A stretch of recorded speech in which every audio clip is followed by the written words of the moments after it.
Oh, Roman, you know what it's worth. Kai Havertz is the best on earth. The silky German is all that we need. He won Chelsea, the Champions League, and the CWC.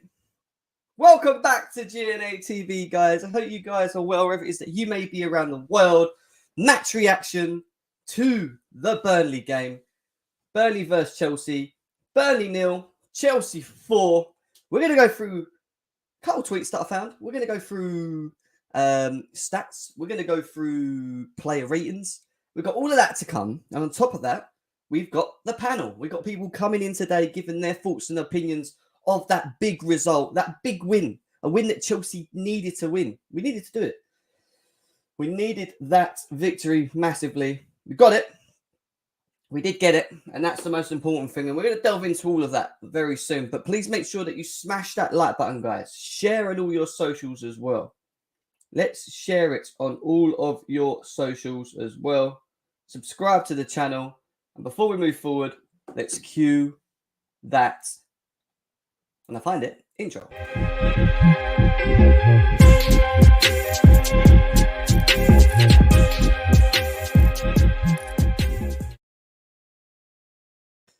Yes, people, welcome back to GNA TV. I hope you guys are well, wherever it is that you may be around the world. Burnley 0, Chelsea 4. We're here to do the match reaction. Unfortunately, I couldn't get the preview in, so it's only well that I get the reaction in. And what a result. What a result by Chelsea Football Club. There were some question marks. There were some big question marks over the lineup originally.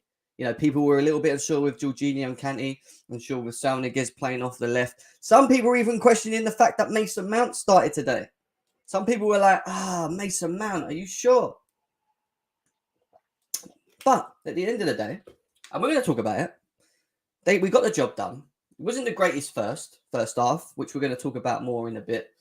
And the second half, if anything, we was a completely different team. The big question mark behind this all is why does it take us till half time for Thomas Tuchel to get into these players' ears to get to wake up and give us a 45 minutes like they did? Because let's just face it, guys. If Chelsea play a second half of that 45 minutes like they did today in the first half, and are consistent with that, they are winning games comfortably. They are winning games comfortably. So at the end of the day, we're going to go through it all anyway. I can see people in the chat already. Over 15 of you here, 3 minutes in. Big up to everyone that's already here as well. Please help by getting these likes up, sharing your socials. Just close that gap to 50 likes. If you're new, subscribe, because we are 10 away from 4.6k subscribers. Can't do it without you guys. Need you guys as always to help me get there. Big up to you all. Let's see who's in the chat already. Vinny says, big up, Jim. Hope you're well. Actually won today. Yeah, we actually won today. Feels like we haven't won in a while, but to be fair, before the Liverpool game, we won. I think we were winning, but it was only like 1-0, 1-0, 1-0. The last time we won like we did today, 4-0, was the last game I can think of was Newcastle away. Newcastle away was the last time Chelsea actually smashed it. Trills is in the house. Big up to Trills as well. He will be joining us a bit later in the show as well when we open up the lines, giving his thoughts and opinions. I don't know who else is going to come in. There might be the likes of people like Johnny. There might be the likes of, obviously, Declared, Alex, QNTV as well. We got Dan as well coming potentially. Couch Critic maybe. We'll see. We'll see who's available. Big up to Top Bins in the house as well. This is big up Jim King Kai at the double. He definitely landed the move today. And we are going to talk a little bit about King Kai. King Kai needs to be spoken about, guys. We've got to get into it. I've got some little tweets actually that I want to show you as well. Big up to Bex. She said we're eating good tonight. We are. Ain't it good to actually have a satisfying win as a football club? Forget the little individual performance. Some could have played better. We won 4-0 today.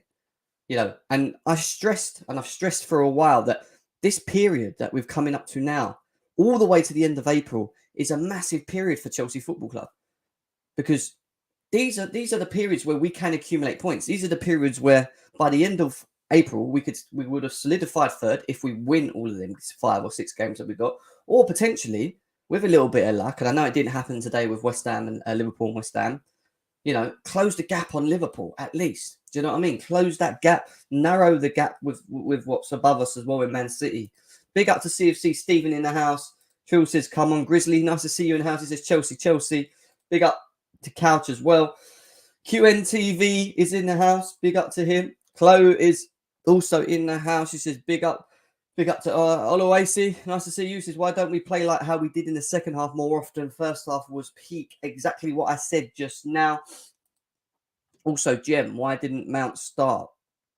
He did start. Are you taking a piss?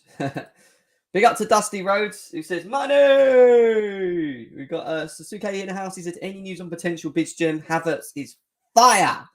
Yeah, in terms of potential bids, not much really. I think the whole concentration on today was on Chelsea on the pitch, getting the 3 points and getting the job done, which we did do well. Obviously, there's still talks about Roman flying around, listening out to other billionaires and their offers. He's already made it clear that he's not just going to just pass it on to anyone. He wants to make sure it's the right individual person that does take over.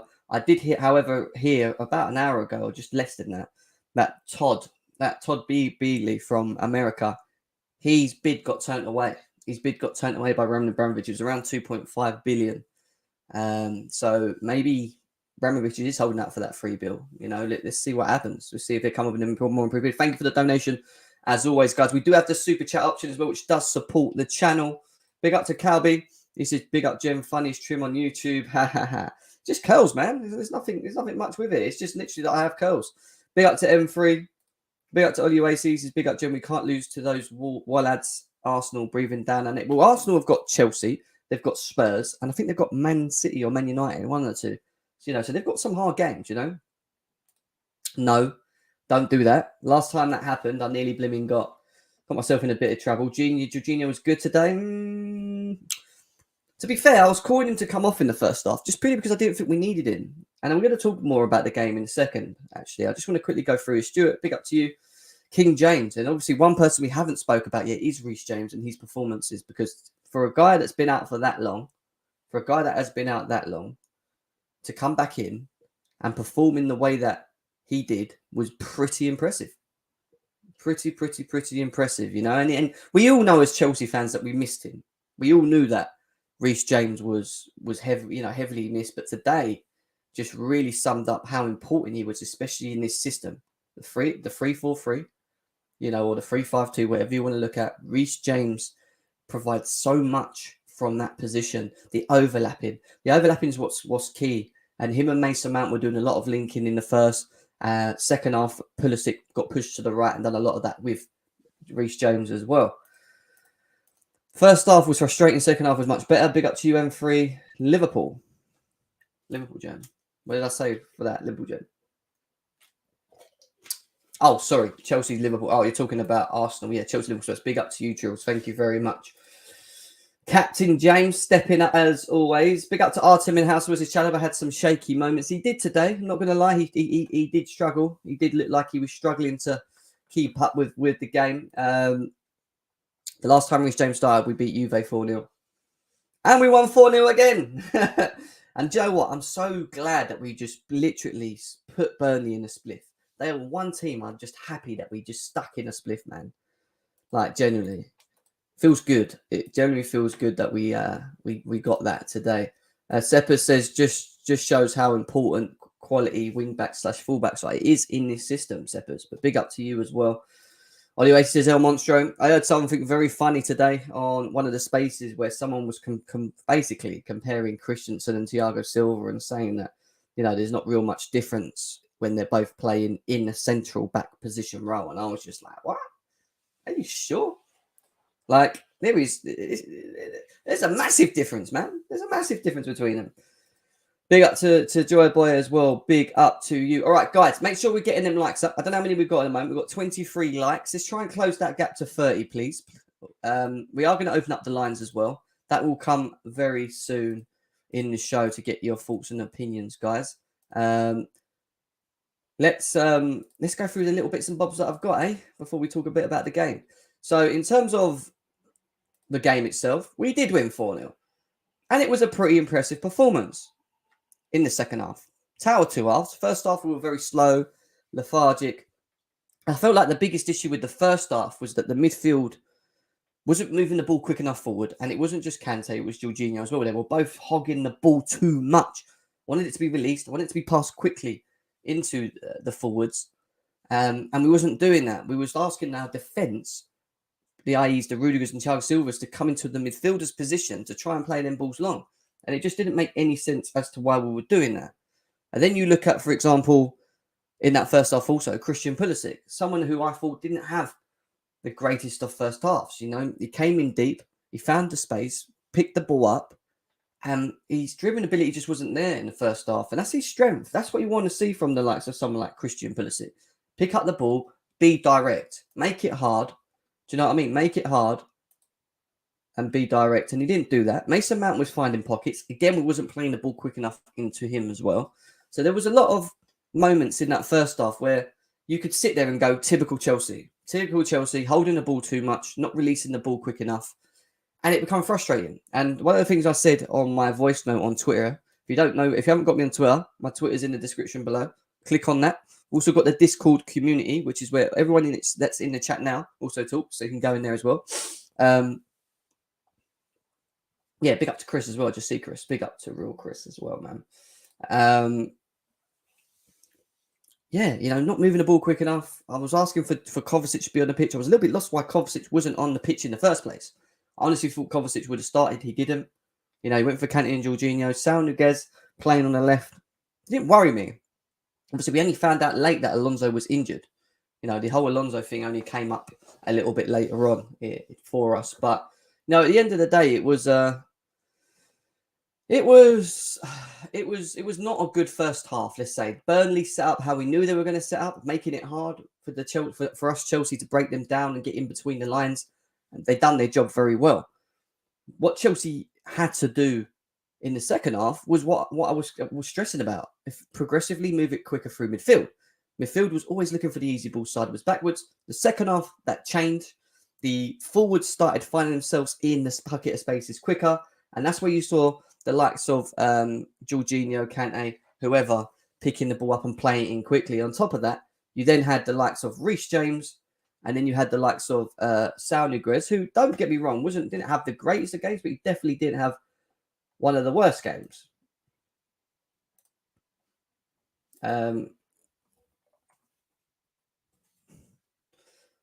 Yeah, so, you know, it was interesting. And then we came into the second half, we upped our game, we got that goal from Reece James, and it was just a typical-esque Reece James goal, the type of goal that he was scoring before he got injured. You know, something he's added to his game. Very good, deadly finisher inside the box. Big up to DJ Savjay in the house as well. And then, obviously, my boy King Kai Havertz getting his header. Beautiful movement from him, hey? Christian Pulisic done well to lose his man a bit and whip it with his weaker foot into the back post. And that little bit of movement to pull away and then nod it into the corner. I mean, Nick Pope was in goal. He didn't even bother trying to dive. It was just such a good header. Found it in the bottom corner. Great finish from him as well. And then he got his second. And why he got his second was because he found himself in a position where, obviously, Reece James got the ball down the wing, whips it across, open goal. All right, it was a bit of a scruffy finish, but he got it done. So, good finish from him. And then, obviously, Pulisic's goal, which was, again, a little bit lucky when you think about what I think was Tarkowski done, where it landed right in front of him, and then he could just nod it back home. But we'll take it. And we owed them one, especially because of what they did at us at Stamford Bridge. We owed them a fucking beating. And I'm glad we did that. I'm glad we blooming did that as well. Listen, guys, over 40 of you here. Make sure you smash that like button for GNA TV. We are going to open up the lines very shortly. We're just flying through some of the stuff that I've got up here. Couple of little stats for you, little tinky stats for you. The first time we've won 3 league games in a row since October. That is a long time, guys, especially when you think about how much football has been played within them periods. You know, and this is why I'm stressing about how important this period is that we're coming up to now, because you look at the next 6 games that we have after this. There's the likes of Southampton in there, Leeds in there, Norwich in there, Newcastle in there, Everton in there. There's a couple of really, not say easy games, but games that Chelsea should be winning. in many ways could be stat padding like they did today. And if Chelsea can put a performance in like they had done in the second half, but in the next games coming up, be more, just be more quick with the ball, progressive with the ball. They will beat these teams comfortably, and it won't be 1 or 2-0. It will be 3 or 4-0. Because when we are playing like we did in that second half and we're moving that ball quickly, we're dangerous. It's hard to contain us. And Reece James is a big bonus. We know that. Reece James is a huge bonus for coming back in as well. But this stat is even though it's a good stat to see, it's kind of a bad stat when you think about it. Because since October, the last time we did this was in October. Like, that's pretty embarrassing. That's, 6 months ago now? It's a long time, man. A lot of football's been played since then. I know we've had a lot of injuries, etc. But, it's a step in the right direction, as people like to say. Lukaku needs to be on bench. We will talk a little bit about that soon. Obviously, I don't want to every show be talking about Lukaku, but we'll be delving into it, obviously. That third goal is peak Tuchel ball. If anyone asks you what Tuchel's ball shows them, Kai's second goal. Yeah, I hear you. Big up to Spinnernet. He says, if Reece and Chile were fit, the whole season we'd win the league. The only reason we dropped off is injuries and COVID. I agree. I do agree. And that's where we can start looking at the recruitment and the board. Because in theory, if we would have bought better in them areas, then we wouldn't have actually have to overplay the likes of people like Reece James, Ben Chilwell. That's the thing, isn't it? I hope we consolidate our position in top 3, though, and not let top 4 race go. It's down to us, bro. That's what I keep saying. These next 6 games, 5-6 games, are huge for Chelsea. Really are huge. Lukaku, with Lukaku, we would have drawn, is what Major General N'Golo Kante is saying. Big up to you. Right, we move from this one. We now move on to one more bit before we delve into the stats and player ratings, and then we will get into opening up the lines as well. A little bit of news for the Kai haters, should I say? Not say Kai haters, people that underestimated this guy. No player has scored more goals than Kai Havertz under Thomas Tuchel. Main man. Right there. There you go. He is the main man. Don't get me wrong. He hasn't been bad. Yeah, he hasn't been bad. But he's not been clinical. And that's the big problem with Kai Havertz. I think people have looked at it and thought to themselves, well, he's got the talent, he's got this, he's got that. But he's just not clinical enough. He's not clinical enough in games. And when you look at a stat like that, and you look at how he's playing and why it's working, it's because Kai Havertz benefits from this system. He does, providing that we're being progressive and we move the ball quick enough. His movement will give any defence a problem. He's got the strength, he's got the agility, and his technical ability is very good. All he has to do is make sure that when he gets them opportunities, he's a little bit more clinical. Could we turn Kai Havertz into a striker right now? Could he be like that leader up front? Yeah. But in terms of saying the word striker, I wouldn't say, don't get me wrong, I wouldn't say a typical number 9. I would say this generation's type of striker. A striker that is equipped to be able to do multiple number of things. And it doesn't always mean about scoring goals. It's what you do on the pitch and how you affect your team when you're on the pitch. If you're on the pitch, and I don't want to have to bring him into it, but if you're on the pitch like Lukaku's been in some of the games this season, where his movement's not good, he's only having minimum touches, and we're not really benefiting from him from being on the pitch because he's not adapting to the way that we're playing, then he becomes a hindrance. That affects us. That leaves us playing with 10 men. And that's why I hate passengers. This is why I cry out about having passengers. What this guy does, even if he isn't scoring, it's what he does for the system. It's how he works. It's how he links up the play. It's how he makes that movement that creates the space. It's his link-up play.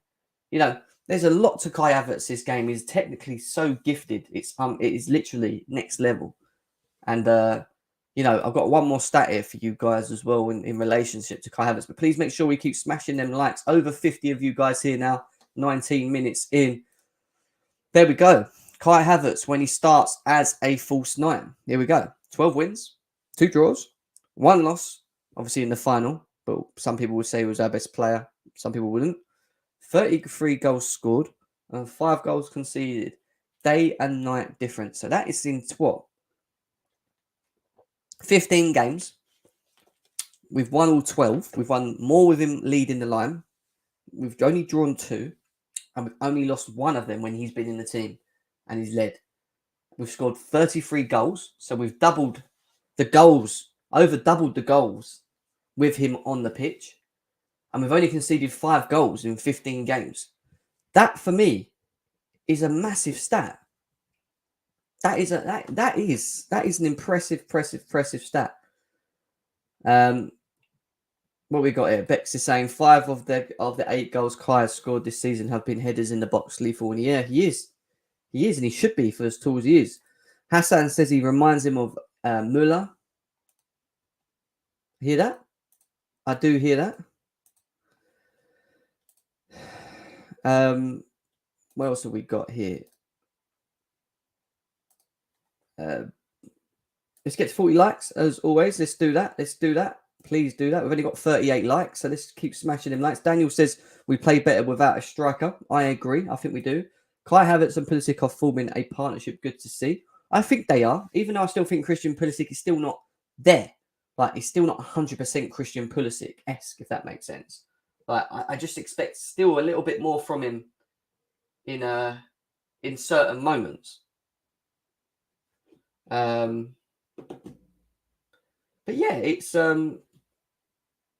sorry guys, I just got a text. Yeah, it's definitely good to see. It's definitely good to see. This is all good things, good vibes, and this is why Romelu Lukaku may not start as many games as people think he will, especially in the Premier League. Maybe you will see more of Romelu Lukaku in the Champions League games, in the cup games.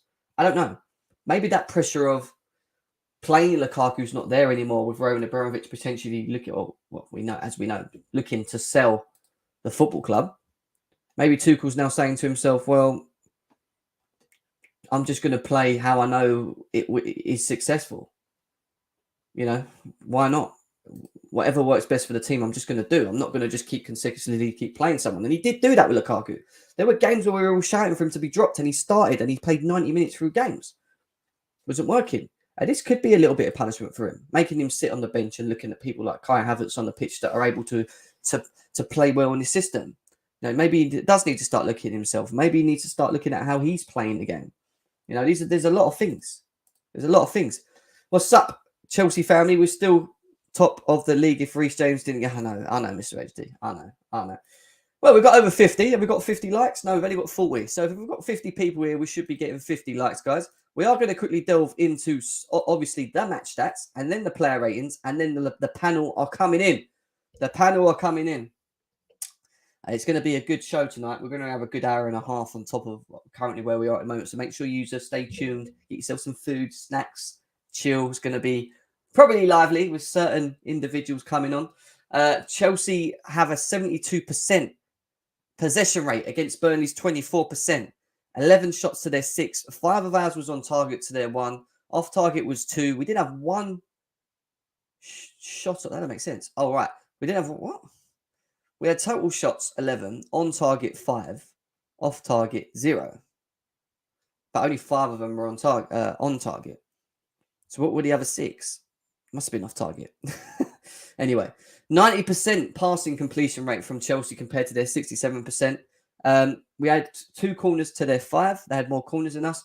We won more tackles than them. And the aerial duels were even, 50-50. In terms of saves, Mendy didn't have to make 1 save the whole game.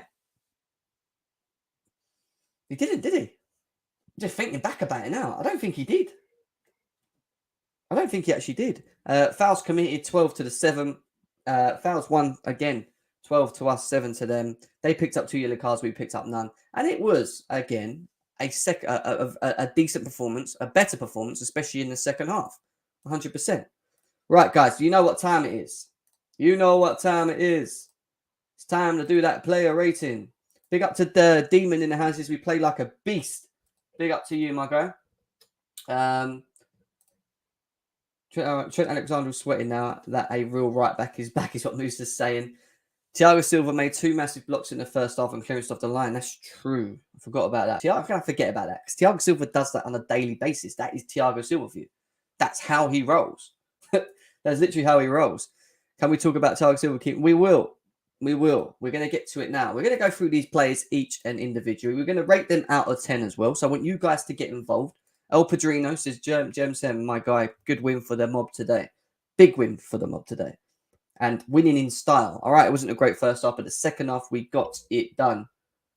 James is a right wing back, not a right back. Well, you might see him play as a right back, you know. It might happen that he plays as a right back. We'll see. Right, let's get into it, shall we? Let's get into it. Right.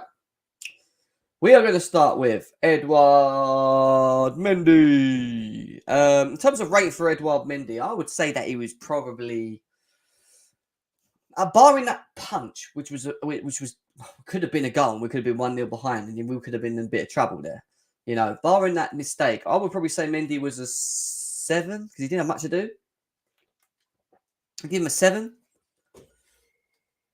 Mendy gets a 7 for me, guys. What are you saying? There's not much to really talk about in terms of his performance because I didn't really see he had to do much. Top Bins is saying 6. Demon's saying 6. El Padron's saying 6. Mendy, 6.5 for AW as well. Yeah, Mendy is an 8 clean sheet is what Oluwasi's saying. Steven's saying 7. Hassan's saying 6, 7. Yeah, I'm going to go anything between the 6 and the 7. I did say 7, so I will stick to the 7 in regards to Edouard Mendy. But again, not much to talk about. We're going to go to Antonio Rudiger, and he has been overplayed recently. He's been playing a lot of games, guys. Have to be careful with him. You know, his contract's still up in the air. Will he stay at Chelsea? Will he not? Still yet to see if that happens or you know, sort of find out. I thought, again, he had a very solid performance. He generally does always have a solid performance for me, Antonio Rudiger. Very good at trying to play the balls over the top, progressively gets forward, tries to get us moving the ball quickly, good at defending. For me, Antonio Rudiger, again, was probably a 7.5, 7 to a 7.5. I think the first half, again, he didn't do much wrong. So I would probably say, yeah, I'd go for about a 7 or a 7.5. 7's good. 9 is what Demon's saying. 8, 8, 7. Hopefully for Norwich, we can rest him. I'd give him an 8. I mean, this is the type of games where you could rest him. 100%. 8. He's always injured. So he's always injured. True says 7.5 was Rudy. Yeah, 7 or 7.5 is the same for me. Chloe, big up to her. She says 7.5 as well. Yeah, I think that's a fair shout again. Fair shout for man like Rudy. We move on to El Monstro. And I am going to keep reiterating on this. And I am going to keep saying this to you guys. Thiago Silva is the glue of our defense. You take him out, yeah, I don't think we're the same. Not only has he got leadership qualities, but his general understanding of the game. And we saw it again today. Clearing off the line, positions when Chalobah was out of position. You know, to block crosses coming in where there was a player behind him that could have potentially ever tap him. But these are the moments. They're the difference. You know, and he is the big difference. He is the big difference sometimes from winning and losing. Or being behind, shall I say. He is the difference from being behind. His organisation skills, his planning, everything about the guy. He is not 37 years old. I think we need to get him tested. I honestly think we need to get him tested because he makes this game look so easy. This is meant to be the hardest league in the world. We've got players that are in their primes coming to this league and struggling to play in it. This guy's 37 years old and he's just making it look like nothing. It's just making it like this piece of piss. That's how good he is. He is the best. He is goddamn the best at what he does, Thiago Silva. Best defender in the world. I keep saying it. Forget the Premier League at the moment. He is the best defender in the world. I don't care about Virgil van Dijk. Yeah? Honestly. Carefree FC says 7.5. Guys, also, over 65, nearly 70 of you here. Please make sure if you haven't subscribed, subscribe. Subscribe to the channel because we are 10 away from hitting 4.6k subscribers. So please help us get there. Please help us get there. 8, 9. I ain't even given him my rating yet because I've been gassing him up so much. 9, 9, 9, 8. Thiago Silva is the best in the world. I just said it. I agree. 9 from Chloe. Remember how bad we were defensively before Thiago Silva came in. I know, Carefree. I know, bro. Trust me. 9. I am. I'm a Silva stan. I've been a Silva stan for ages, bro. 9, 8.5 clean sheet, but vital at the back as well. 9, 8.5. He's just the bollocks, man. He's generally just the bollocks.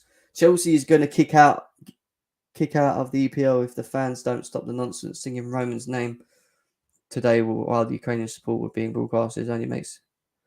I don't want to get into that, mate. Again, I don't want to get into it. Like the whole thing of how fans can't sing about an owner that's been done so much for this football club. You know, at the end of the day, do you blame him? Sorry, Kevin, do you blame him?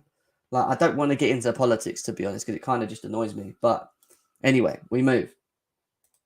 Thoughts on fans chanting during what? Well, I didn't hear him chanting.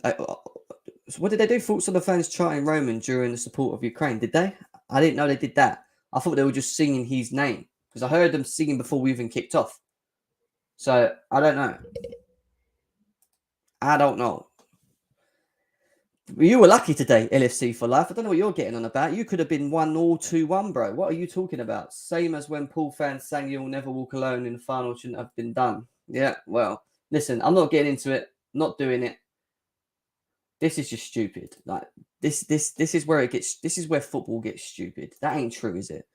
I remember Rebecca saying we're gonna lost this game, Gem. She did. She's always panicking. No, I agree. I don't think. Look, at the end of the day, football's football. It goes on. You know, Chelsea are under the heat because the one individual that owns them is part of potentially having dealings with Putin. I don't want to get into it. I really don't want to get into it. I want to stay. I want to stay. You know, all I'm saying is if a Chelsea fan's singing Roman Abramovich's name, it's because of what he's done for this football club. We can't unfortunately erase the 20 years that we've had with this owner. It's, you know, you can't do that to us. I have the utmost respect to everyone in Ukraine. I do. I really do. And I think it's absolutely disgusting what's going on over there. I do. But in terms of football and where we're at, and the news that we've been told about in the last week or so about Roman Abramovich leaving, and now he's mentioned it, you know, I see a problem with it personally. Big up to Rebecca. She says, smash the like, subscribe to the channel. Over 75 of you. We're going to get the panel in soon as well. We're going to move from Thiago Silva onto a man that was a little bit shaky today. Trevor Chalobah. You know, he had moments, especially in the first half more so, where I remember one where he lost the ball to McNeil and then he won it and then he tried to let it run out and then he got caught in the box with it and then they nearly scored from it. But I think J5 was in a position to pick it out. He had some really weird moments. And I know he's been injured and it's his second game back. He had the Liverpool game against Diaz, which, to be fair, I mean, Diaz is top quality, guys. Like, anyone up against Diaz who's seen him today, you know, let alone when you've just come back from an injury. You know, people need to understand with Trevor Chalobah that this is his first season in the first team for Chelsea. He's going to have teething problems. He's still very young. He's a baby. He was born in 1999. It's there. He's like... I'm 9 years older than this guy. I'm actually 9 years older than Chalobah. It makes me feel ill. Generally makes me feel ill. Yeah, you know, he wasn't great today. You know, he was better in the second half, don't get me wrong. He has had surgery. 5.5, I think it's a bit harsh. I want to go over 6 with QNTV. I think Trevor Chalobah was a 6 today. He didn't have the best of games. I think out of the 3 defenders, he was the worst. Thiago Silva for me was a 9, by the way. Didn't get to say 9. 9.5, whatever you want to give him. He's always a 9.5 for me. He's that good. But yeah, he was definitely the worst out of the bunch. We're going to move on to the midfield. And we're going to start with Jorginho. Jorginho. You know what it is with Jorginho, right? And I said it earlier on. The one thing that stressed me at the beginning of the game, or should I say the first half, was that our midfield were moving the ball so slow. And he was one of the culprits doing that. You know, yeah, he's tidy with the ball when he controls the game and this, that, and the other, but he always picks to do the easy pass. There was a number of times where Havertz had the space behind. Just dip it, like he did for Tammy Abraham back in the day. We used to do that little loop pass. Like, he wouldn't do it. He'd look to go left to Saul or right to Reece James. You know, why these guys in front of him are making that little second of movement. You know, when they make that little move in there, bang, you've got to do it quickly. But they haven't got that. It's not in their game. And that's what I say, Jorginho... For this system to evolve, for it to become better, for it to become more efficient, we need to have a player that has an eye for movement. Does that make sense? Someone that can see a run when it's made behind so that we can make that pass. Jorginho will do it on and off, but most of the times goes for the easy option. N'Golo Kante is another one that's criminal for him. We're going to talk to him about it in a minute. But in the first half, he stressed me out a bit. And I was saying, well, I'd rather have Kovacic on the pitch because at least when he does get the ball, he looks up straight. And he always just goes like that now, Kovacic, if you notice. Straight forward, side, whatever. You know, he always looks to make that pass. And his second half was better, Jorginho. What he did very well, pick the ball up, play it quickly into the pockets of spaces for the forwards when they came in deep, they come to pick it up. It worked better. And when they did that, the system worked better. So he can do it. He just chooses when he wants to do it. Does that make sense? So for me,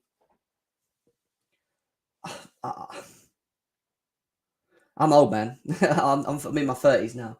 Guys, over 100 of you here. Smash that like button as always. Subscribe. Panel on soon. Going through the ratings.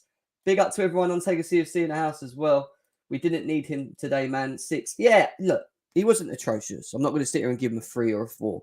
I would give him a 6 as well, to be fair. I just expect more from him sometimes. But sometimes I just think to myself, he's just not able to do it. It's just not his game to be able to pick the ball up and play that quick. That split second when that guy makes the run, do it. Play it quick. But we don't. We generally don't. But anyway, 6 for him. We move. N'Golo Kante, another one, corporate for it. Not having the best of games recently, N'Golo Kante. Was he poor today? No, again. Was he great? Was he N'Golo Kante? No. Was he again, was he again holding the ball too long before playing it into the forwards quick enough? Yes. Did he lose the ball a couple of times in midfield? Yes. I would put him on the same level as Jorginho in terms of performance today. I just thought they did a job. Nothing amazing. Second half was better from him as well. I would give him a 6. I'd probably give him a 6 as well, But I do expect more from N'Golo, N'Golo Kante is just a goat. Him and Thiago Silva are the 2 world-class players that are in our current team. These are the 2 world-class players. 6.5 says Sosa. N'Golo says, always he says 6 for N'Golo. He was involved on 2 of the goals. Who are you talking about? Kante. 7.5. Let me think about this. One of them he played into Reece James. And he crossed it in Kai Havertz. Was that N'Golo Kante's pass to him? All right, fair enough. But again, we were in a progressive period. I'm talking about playing the ball quicker once we get it deep. And when the Mounts and the Pulisic were coming into them pockets, there was so much space in between the Burnley midfield and their defence. We just wasn't finding it. We just wasn't doing that quick enough. 6. Yeah, I think a 6 is a fair shout. For Kante, 8.5, 7. Nah, I'm going to go with a 6. I just think he's better than this, Kante. I do. 6.57 fairs, Trills. Fairs. Let's move. Right. God, I've zoomed in so much. I can't see the players. Saul Niguez, who played off the left today. Now, did I think he was absolutely shocking? No.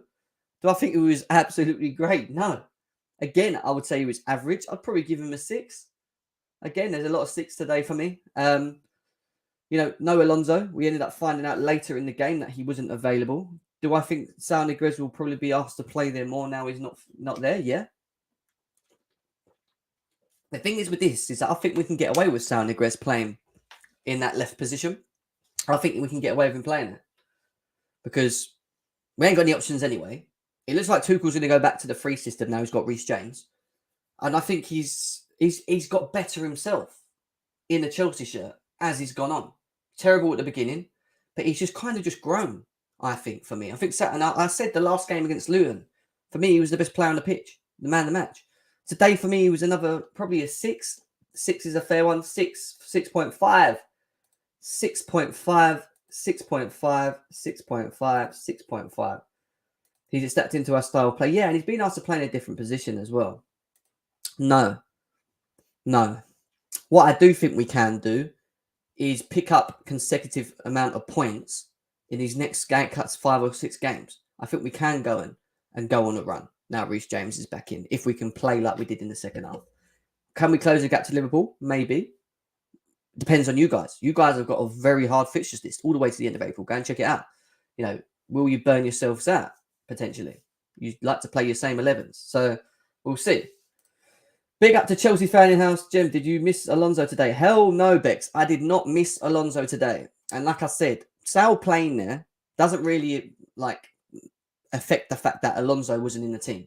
Because when Alonso is in the team, it's not any great anyway. At least Sal's got a bit of movement about him. Gets up and down the pitch. That's it. That is literally it. Jim looks like Roman rejected Swiss grandpa as owner. Did he? Did he? I know he rejected Todd's bid. Did he reject? Did he actually reject the say the grandpa? Did he reject the old man? Did he? Did he reject the old man? Chelsea for the Prem is what Kevy O is saying as well. Oh, let's get to 70 likes, guys. As we've got over 120 of you here, we've only got 54 likes. Everyone hit that like button now. Let's see how quick we can get it to 75. I am opening up the lines. Panel to come in. Thoughts and opinions as always. Yeah, get it up. Subscribe as well, yeah? Because we're only 10 away from 4.6 subscribers, man. We just need a couple more people that are new here to subscribe to the channel. Let's get it up there. Let's get it up there, people. Let's get it up there. Right, we move from Saul Niguez. And we now move on to my man of the match. My man of the match. My right back. My right wing back. My baller. My... Can't even think. My can do everything. Reece James. And when you think about how many minutes he's played since he's come back, not many. And to come in, and again in the first half, he struggled, but he wasn't as progressive as he was in the second. Maybe because, again, of how slow we were building up the play. But his second half performance shows you the levels of playing for this football club. Where you need to be to play in this system, where you need to be to get the best out of this system. He brings the best out of this system, and it also brings the best out of him. He's now added to his game goals. He's scoring more frequently. He's assisting. I mean, for me, his assisting is something else. Great crosser. His passing range, his accuracy, his passing range, his movement, everything about him, strength, his finishing. His finishing is of a striker. You put him in the box, he's putting that in the back of the net. For me, he was the man of the match. He was that good in the second half. He was the difference. 9, beast. 9.5, 9.5. I will give him a 9.5. Why not? Like Chloe said, excellent comeback. 10 is two goals, 2 assists. Yeah, well, 10 is a big one. But 9, he was a baller today, man. He was a baller in that second half. See the difference in how Chelsea play with one. This is what I said. Exactly what I just said. Todd Bowley had a 2.5 billion offer rejected by Roman Abramovich Group this week. Yep, I read that already. Do you think Southgate is going to give him a call-up? Not sure if it's too close for him to come back, but for friendly games. I don't think there is any international games in between now until the end. I think we've played all our international games, Chloe. Reece James is my football game, OSM football games. Alonso's finishes that. I'll stop it. Yeah, I said it as well, Couch. Big up to you as well. Sue, no American owner. Well, no, he might have come back with a bigger offer. Let's not get into that. Welcome back to the future. Welcome back, future captain. Yeah, big performance. If only McNeil scored that chance. If only, what's his name? Antonio, Lanzini, Ben Rama all took their chances today. You would have been in the mud. You would have been in the mud, mate, because you lot can't defend to save your lives, man. You give everyone chances. And you're still second. I don't get it. You just rely on your forward line. It's weird. Rude, yeah, that's what I saw as well. I did see that. Big up to Reece James, my man of the match, giving him a 9.5 today. Better than Trent. Better than all of them. That's all I'm going to say. Better than all of them. We're going to move on to Money Mason Mount. And when I looked at his score ratings, they were pretty low. In terms of score ratings, yeah, score ratings for the game, it was pretty low. He had the lowest score rating of any other player on the pitch today. He was rated at a 6.7 when everyone else was 7s and 8s on I can't remember who it was for. If it was Silva score or something, I can't remember. But he got rated the lowest today. Was it a vintage Mason Mount performance? No. Was he absolutely shocking? No. Does he still get involved with link-ups and movement and passing? Yes. I think he had like a 90% possession, a passing completion rate today. You know? Do I think we still need to see more of some or out of him? Yeah, I do. Do I sometimes think he's wasteful on the ball? Yes, I do. Do I think he's been out of form and not the same as he was last season? Yeah. Eye test. Forget the stats now. He just looks more involved last season. This season, he's not more involved. I don't think. He's just not more involved. Some people saying he should be dropped for Ziyech. I don't know. Should it be dropped for Ziyech? You could argue based upon form. Is Ziyech in better form than Mason Mount at the moment? I think Ziyech...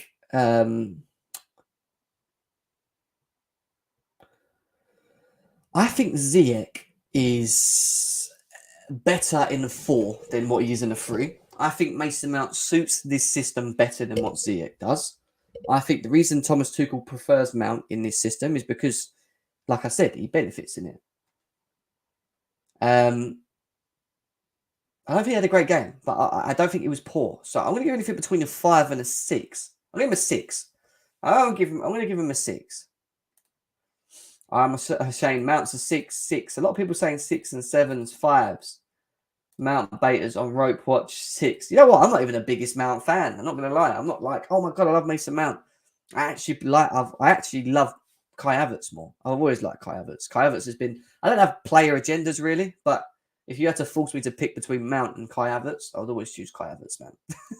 I don't know. He's just my type of player in terms of the way that he plays. I like the way he plays the game, but yeah, I love them both. They're both as important as each other on their day when they're on, when they're on form.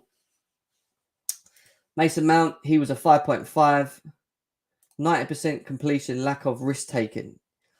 Do you know what it is? He does make them them quick passes into the pockets. Sometimes we just don't. I don't know. Has he been robbed of assists? You can argue that he's had moments where he has been robbed, but he's our corner taker. He takes most of our free kicks. So here he is. Here he is. Of course he's coming. Of course he is. Everyone's in the mud. Everyone's getting cemented right now. Mason's an 8 out of 10. The glue mad is tick. We don't win this game if it wasn't for him being deeper, unstoppable. Let's have it right. Johnny, why are you doing this, man? Why are you... Oh my God. Chloe's giving him a 1. Chloe has given him a 1, Johnny. 1. Your boy got mudded. He got a 1. 6. 3 from L1K.M17 N17. Tottenham boy, I'm assuming, yeah? Tottenham boy. Oh my God, Johnny, you're gonna have this, man. You're gonna have this. Your boy's in the mud. Mount's a 1. 5 from Ram. Even Ram gave her a 5. 4. Yeah, if you're timing out people, please don't. I can't see it from what I'm looking at the moment, but if you are timing people out, don't time them out. Don't time them out. Don't time out Daniel and don't time out Musa. Don't time out anyone, please. That's not why I give people the mod power to just time out people because they don't like their opinions. Everyone can have their own opinion here. Open debate, guys. Remember. Jem Mount was a 2. Mount was a 2. Johnny, he's getting mudded. Johnny, he's getting mudded. Everyone's mudding him. Shit. Johnny, man.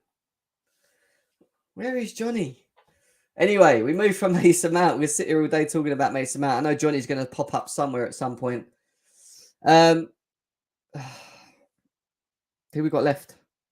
Christian Pulisic. Where is he? Star boy, Captain America. Is he building a bit of a good chemistry relationship with Kai Havertz? Yes. Was he poor in the first half? Yes. He was a tale of two halves to me. In the first half, I wanted him off the pitch because he was useless. Wasn't doing much with the ball, wasn't dribbling, he wasn't driving, he wasn't releasing it quick, kept losing it. I was just like, oh, here we go again. Here we go again.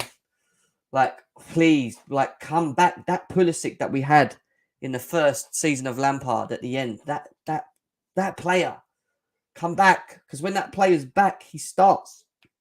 That's the player Chelsea need. And the second half, he improved. He did improve. Do I think he was great? No. I don't think he was great. I gave Mount a 6, even a 5 or a 6 for him. I think Christian Pulisic,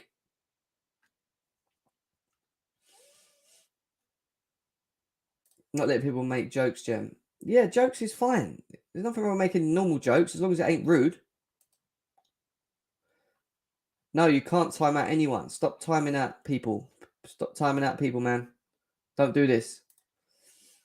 Mount was a 6.5. What Trill says, Jem, Pulley was 12 out of 10.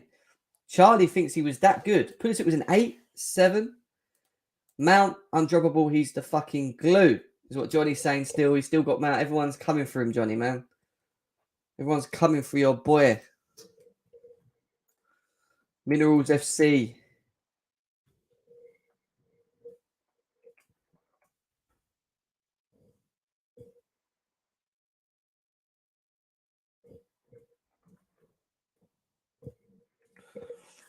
Here we go. I've sent something to you anyway. You've got it in the minerals chat. 7.5. Everyone thinks he was that good. I thought he was like a 6.5. I'll probably say. Big up to my guy Dylan in the house. What you're saying? 6.5, 7, 5. LeBron James 3. It's mad, isn't it? Everyone's got so much different. I'm going to give him a 6.5. I don't think it was great. Even though he scored the goal, it wasn't a great goal. Let's be serious. He landed to him and he just popped it in the back of the net. Like there wasn't much to do. He was better in the second half. He was poor in the first. 6.5. It would have been less than that if he didn't score. 6.5. 6.5 for me. However, I do think he's starting to build a relationship with Kai Havertz. And I like that. 7.5. Pains me to say because I love Mount. I love him to death. But to see everyone rating 7+ and Mount was a 5, 6, that's embarrassing. No, bruv. Some people have been rating him 1s and 2s and 3s in it. It's only Johnny. It's only Johnny that's saying 7s and 8s. Some people were saying 3s and 2s, man. He's getting dug. If Mount scores, he gets an 8. Jim Patterson is very good Batman. Better than... No, he's not. Don't even go there. I heard something really stupid about the storyline, but we'll have to talk about it later, Rams. Something really stupid. Bias against the Americans. Assist was better than his goal. 6.5. All right, cool. Let's move. Havertz and Pulisic goal assist. Sorry, Havertz Pulisic 12 goal assists when they start together. 6 goal assists each. Wow, there you go. That just shows that there is some sort of chemistry. Eye test. The eye test, guys. Eye test with the stacks backing you up. Yeah, if you can actually say something without looking at a stat, and then it's backed by an eye test. It's backed by a stat. Then you're laughing, man. You're laughing. I was basing it off Forza scores rating. Yeah, I saw that. I think you put that in the group. I did see that.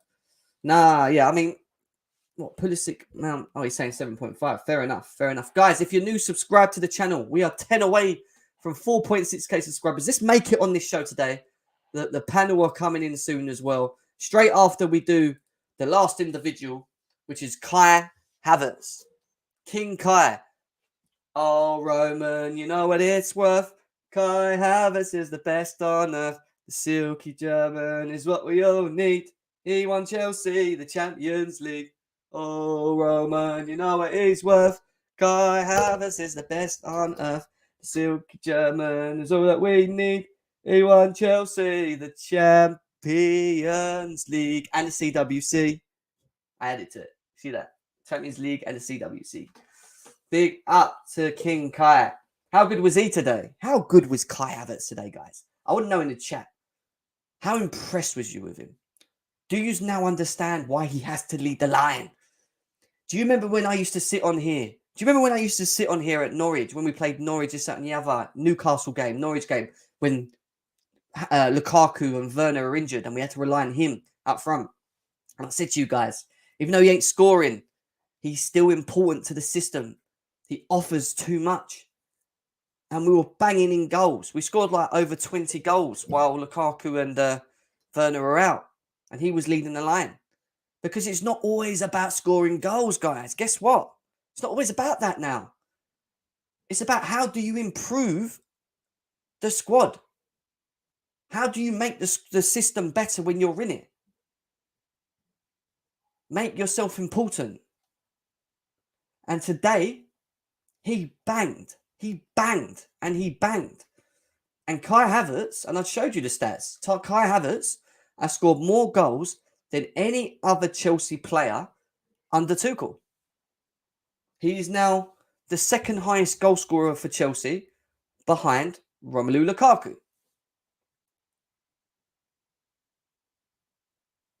What can I say about this guy? Honestly, he's that good. He's that good. His finish, and I want to talk about that finish, that header. You know, that ball from Pulisic, by the way. Let's not forget that. That was left foot, weak foot, back post. But to find him, be tight on your man and then pull away at the back, knowing that the ball's, again, making your movements, predicting where the ball's going to go. And then, all right, it was a nice header. But listen, Nick Pope didn't even dive. Couldn't even dive for that.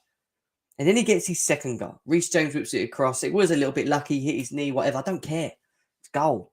But his overall game again, link-up play, movement, silkiness, gliding. This guy is a baller, man. This is the guy we should have just built around for now. We didn't need to go and spend 100 million on a lamppost that don't want to play for us.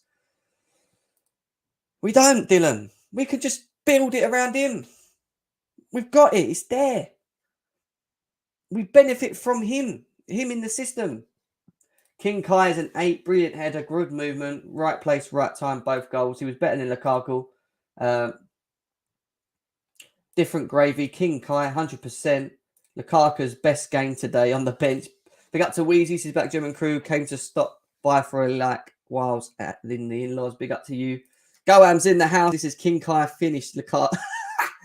Oh, I love Goam. Goam is my guy, man. He cracks me up. It doesn't matter where I am, whether I'm on Lewis's channel or I'm here and he comes on. He always comes out. Goam, drop us. Do you know what, Goam? If you're still here, drop us a couple of like one of your naughty lines. You know, one of your little silky little comments that you come out with about players. Come on, I want to hear it. Whether it's about Lukaku, Mount. You say what you like, man. You say what you like, Goam. I'm giving you license today. Oh, here he goes. Tim's heard Kai is getting braces and he thought they were talking about teeth. I love this guy. This guy is jokes, man. This guy is jokes. R.I.P. Tim's. As Johnny would say, he is the glue and the cement. He brings the minerals. He does. He is the minerals, Johnny. Mount has scored most goals under Tuchel. Facts, he hasn't. Kai Havertz has scored more goals under Tuchel, mate. He hasn't. Kai Havertz has now scored more goals than any other player under Tuchel. I read it today. Don't make me bring up that. Make me bring up that stat again. I'm not trying to mud him, Johnny. I'm not trying to mud him, but this stat says it, mate. Where is it? Don't make me bring it up again. Let me just show you. I know you love Kai as well, Johnny. I know you do. I know you do. But if I can find it, though. No player has scored more goals for Chelsea under Thomas Tuchel than Kai Havertz, the main man. I don't know how many goals he's scored under Thomas Tuchel, but it's being tweeted everywhere. He's scored more goals than Mason Mount now. Money Mace. Imagine him and Brozier. Oh, can you imagine that, Trills? Can you imagine him and Brozier up front? In the future, I'm talking about. Could be deadly. C1 London says Kai's second half, very good, great goal, 9.5. Yeah, let's give it to him. 9.5, whatever you want to say. Tuchel signed off on the Lukaku signing because he knew it would unleash Thomas Tuchel's masterclass. He did. Johnny said, can we all take a moment to brace Reece James, though? I cannot stress Listen, bro, we've just been talking about him. Dylan, if you want to come on, mate, you're more than welcome to jump on the channel, mate. Show.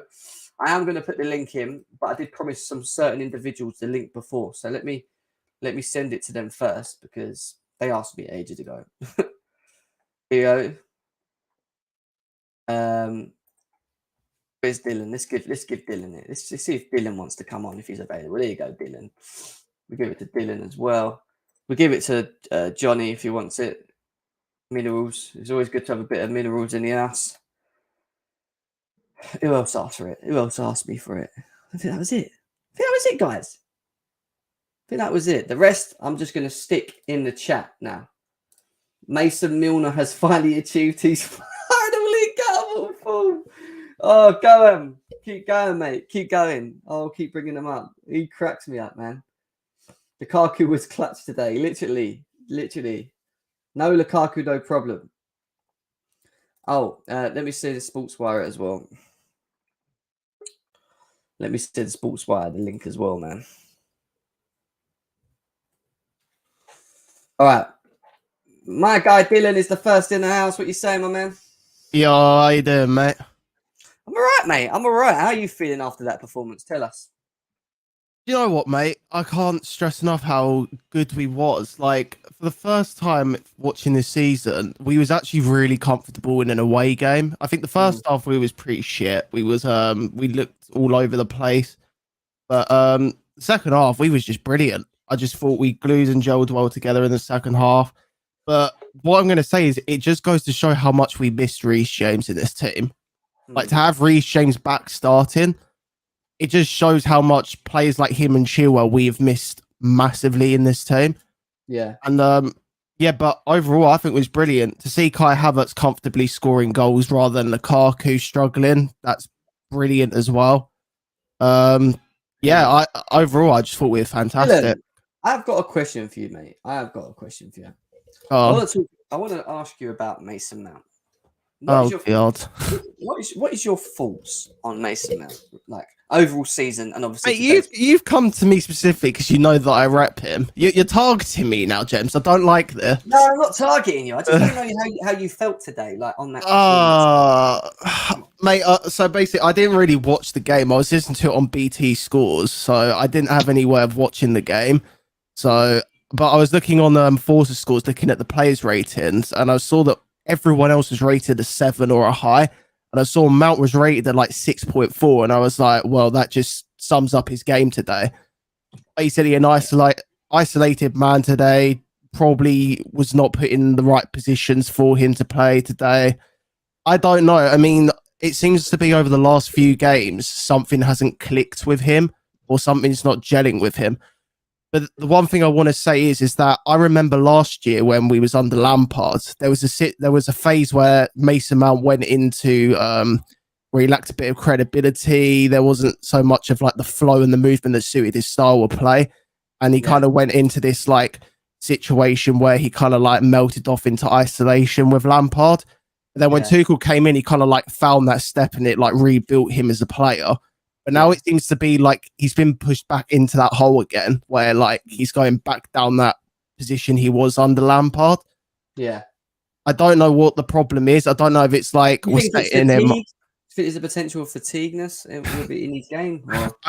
I mean, it could be. It could be a lack of confidence. It could be something as far as not knowing something in the background. Like, you never know. It could be something to do with the locker, and maybe there's like some things going on we're not aware of. So it could be anything. How impressed have you been with, just quickly before we go on to other people, how impressed have you been with Kai Havertz, though? Ever since Lukaku has sort of been, you say pushed on the bench, but taken the seconds, you know, taking a bit of a breather, shall we say. Kai Havertz's performance. I mean, I don't think I really need to say anything. I think all of us can agree that Kai Havertz is better than Lukaku. If, in all honesty, I don't think I can sum it up any other way. Like, I think you're annoyed by the ball, though, like spending 100 mils on this guy when you're seeing performances like we are now. Well, I mean, how much was Kai when we bought him? Was he about 80, 90 million when we signed him? He was the highest rated midfielder in the Premier League, wasn't he? When we bought him, 70 something, but with add-ons, it was like pushing. Yeah. So, if in all honesty, like it's about 30 odd million away from Lukaku's rating. I'm not too disappointed about it because yes, he's taken longer than Lukaku to gel because obviously he's been at Chelsea 2 years before Lukaku joined us. But it's, if you think about it from the prospects of Ziyech as well, Ziyech has been at the club as well for 2 years. Werner's been at the club for 2 years as well. Now we're starting to see these players slowly gel together and playing together with the team, if that makes sense. They've had enough time now. They know how to play with the players. Now we're starting to actually seeing them to play as this force in the starting 11. Yeah. No, I hear you. I agree. I just think the system works better with Kai Havertz. I think we link up better. I think the movement's better. I think everything about the way we play just looks more fluid. Does that make sense? In his movement and link up play. And yeah, I mean, Demon, you've asked if you can join. You can join, the links above, man. Goham's just cracking jokes today, man. He's cracking me up in there. He's just, oh man, he's on one. Yeah, no, I hear you. And it was a big win, wasn't it, Dylan? Obviously 4-0 going into some, say, easy games, but games that we should be winning. I think we've got Norwich, Southampton, Brentford. Obviously Brentford. Norwich Thursday Newcastle. next week, Newcastle Sunday of next week as well. Yeah, so we've still got a lot of big games. We're still waiting on a reschedule of Arsenal at home as well. So yeah. But yeah, no, the rest of the season's looking promising, to be fair. We just got to get as many wins as we can under our belt and try and keep United and Arsenal away from us. I hear you, my man. I hear you. We've got Kinetic Energy here. How are we doing, mate? Yo, Jem.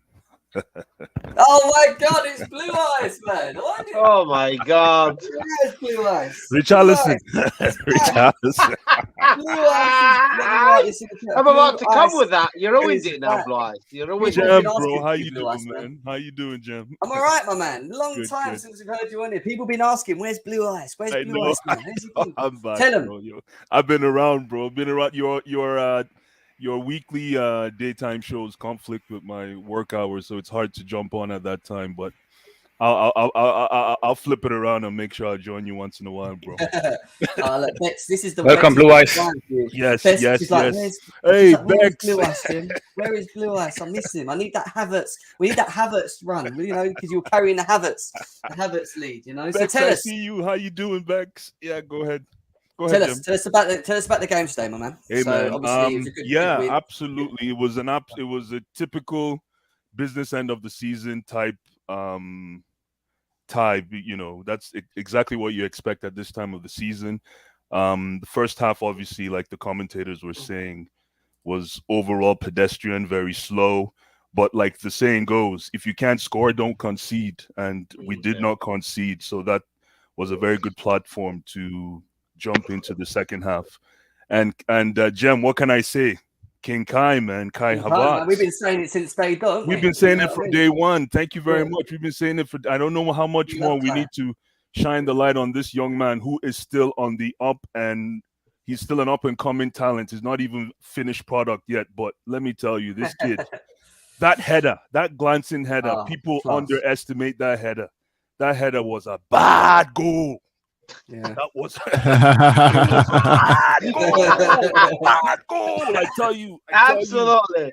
Blue Eyes a trademark. I'm telling you, it was a bad goal. So I just want to tip my hat to the young man. And you know, it's good to have Reece James back. I'm one of his, you know, kind of his critics. Sorry, on the sideline, but it was good to see him today. And that goal was world class. That goal was world class from Reece James. I'm sorry, but that touch with his right, touch with the left back on his right. That was brilliant. That thing gave me some kind of Ashley Cole vibes from the left hand side, man. I got a question for you. As I've asked Dylan the same thing. Mason Mount's performances. Are you on the side of that he hasn't been piss poor? Piss poor.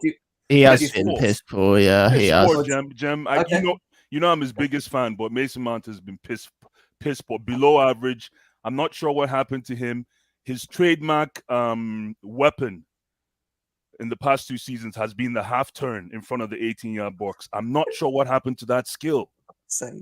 I'm not sure why he can't spin anymore, man. Like, I find he doesn't look heavy, but he looks heavy. I'm not sure if that makes sense. He's all over the place. I'm not sure what Is he he needs to. fatigued, bro? Is he fatigued? I keep No, saying it. no. I don't think it's fatigue. I expected growth. I think it's confidence. Confidence, man. Yeah, Yeah, possibly that's what it I is. think because That's I probably think it. what it I think a exactly team, what I said.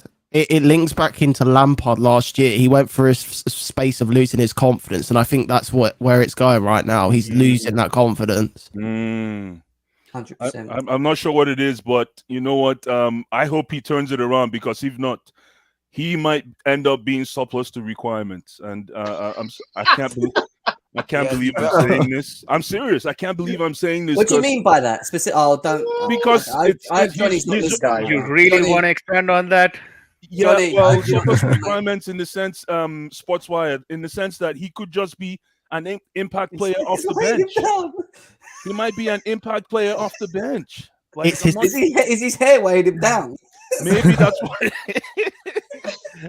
that's what it is. Nah, but You he's gotta not. Do you get know that, what? Ken.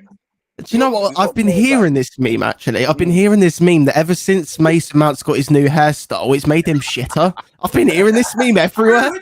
I've been hearing this meme everywhere, and I'm just like, where does it come from? Because It's he's always crazy, played man. well after he gets a haircut. That's the Crazy, reason. man. I'm not sure, guys. I'm not sure. Maybe you guys can help me. I'm not sure. I said it to Kasim. I'm like, did we rush this guy off the whole Derby Barbershop? County? Yeah. Well, did we No, rush him off the no, Derby no, no, County? no. You guys are being so That's too hyperbolic. much now. That's too much. So that's too much. Okay, hey man. Yeah, Way that too that is much. too much. Yeah. No, he. Okay. No, honestly, he was brilliant. Like as Mm. soon as he came out of Derby, I think he was at the right time to play for us because he came out of Derby, played under Lampard. Lampard wanted him back. He played well enough under Lampard. Tuchel then saw his confidence, rebuilt him. He's just lost a bit of confidence. He just needs to find it somewhere. I don't know what's happening, but yeah. We can Yeah, but fairly to just say piggyback- Mount to is piggyback off having what some you bad were saying. games and leave it at But that. no, I disagree. I don't think we rushed him out of picking him up Okay. from Derby at all. No, don't agree with I that. just think. I Do you know hope what I so. think it is? I think he set such high standards for himself in the first 2 seasons that now he's slowly, started dropping off. It's like you notice it more with him. It's like, oh, it's not doing what he was doing before, sort of thing. So Yeah. all right, let's go on to Kazim. It's Kazim. What are you saying, Kazim? Richarlison. What is that all about? That is really weird. Why the hell do you want Richarlison? Mate, don't talk about the Carlson, bro. Just don't talk about it. I think that's what we're missing, the Carlson, man. Yeah, big up to Blue Eyes, man. Blue Eyes is a top lad, man. Big up, Big to up, Blue Eyes. bro. Big up, bro. Big up Big him. up, bro. Yeah, let me talk about Mason Mount. I do like Mason Mount, man, and I think it's to do with confidence. I think last year he was good. He went to Europe. He looked a bit fatigued and tired. But if you watch last game against Liverpool in the final, he missed 2 easy chances, and that's telling me his confidence. He's not clinical as well, because he had an easy chance against Everton when we draw 1-1. So he's not clinical, but he's not confident. But he works hard. He fit any system. Whatever you bought him, he can play. And that's why it's a lot coaches or manager or players rate him very high, because he can play in any system. So Mason Mount, I find him very important for us, right? He's made less worrying. But let's talk about the Carlson, man. Come on. The Carlos is I want balling. to talk about him. He's not even at Chelsea. What the hell do I care about Richarlison for? We want to sign this guy, man. That's what is a missing beast, man. The Carlos is a missing God, beast. Man. no, come on. So Richarlison, seriously? big up to everyone, man. Big up to everyone. Today, I'm only kidding. Chelsea today. People saying they were both first half. Listen, I disagree with that. I thought Burnley recently been playing very, very well after Christmas. They always detain up after Christmas, second half of the season. And just second half, we just come with with bad attitude, and they got found out. But Burnley recently been playing well, man. So fantastic result for Chelsea. But he's telling you something as well, Jim. You need to understand that, and people need to understand that. I said it from day .1. Chelsea made the mistake signing in and out number 9, because the way we've been built up with a runner, for our system. That's why we score a lot of goals. When you get static number 9, he slows everything down. And Kai Havertz, Mason Mount, Pulisic, you want to put Ziyech there, you want to put Callum there, it will work. But if you put in and out number 9, I think that's where we become in trouble. That's what I want to say for now, man.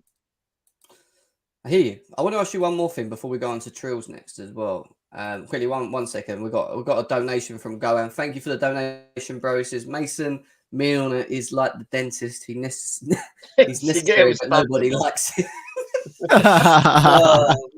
Goan, he cracks me up, man. Some of the stuff he comes out in the comments. Big up to Goan as well, and thank you again for that donation as well. What is your thoughts on this man? How good has he been? Oh man, yeah. Hey, listen. Listen. Football. I always say in my street, football is level, right? You got good player, great players. You got excellent players.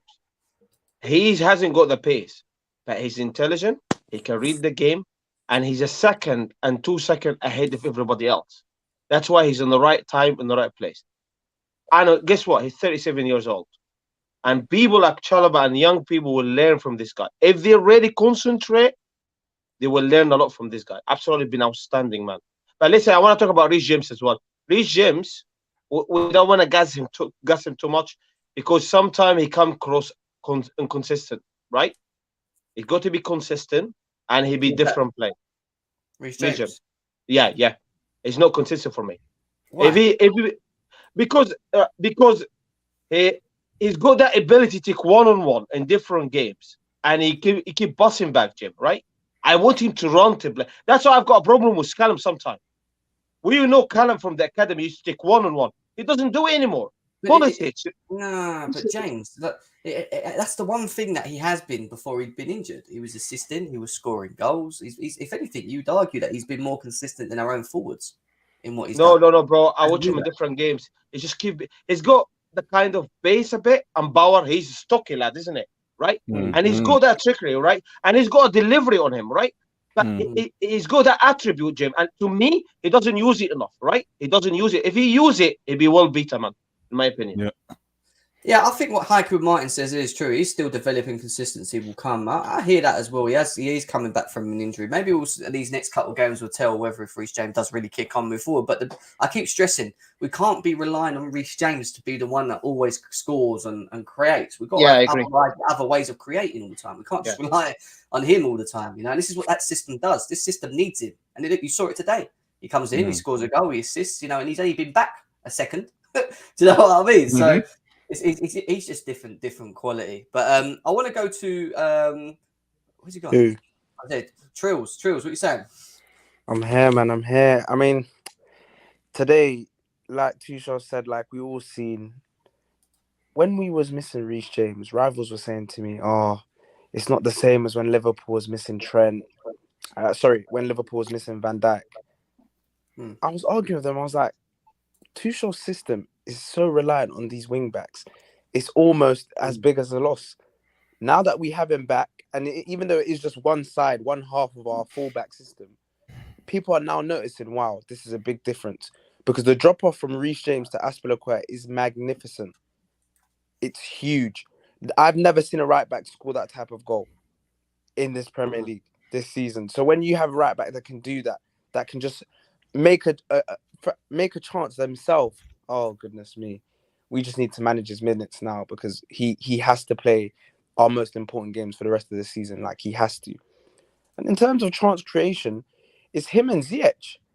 I just think it's about the personnel. It doesn't matter what the formation is. When you look at Chelsea's recent games, the people that actually create chances just happen to be Pulisic, Kovacic, Mount, Ziyech, and Reece James.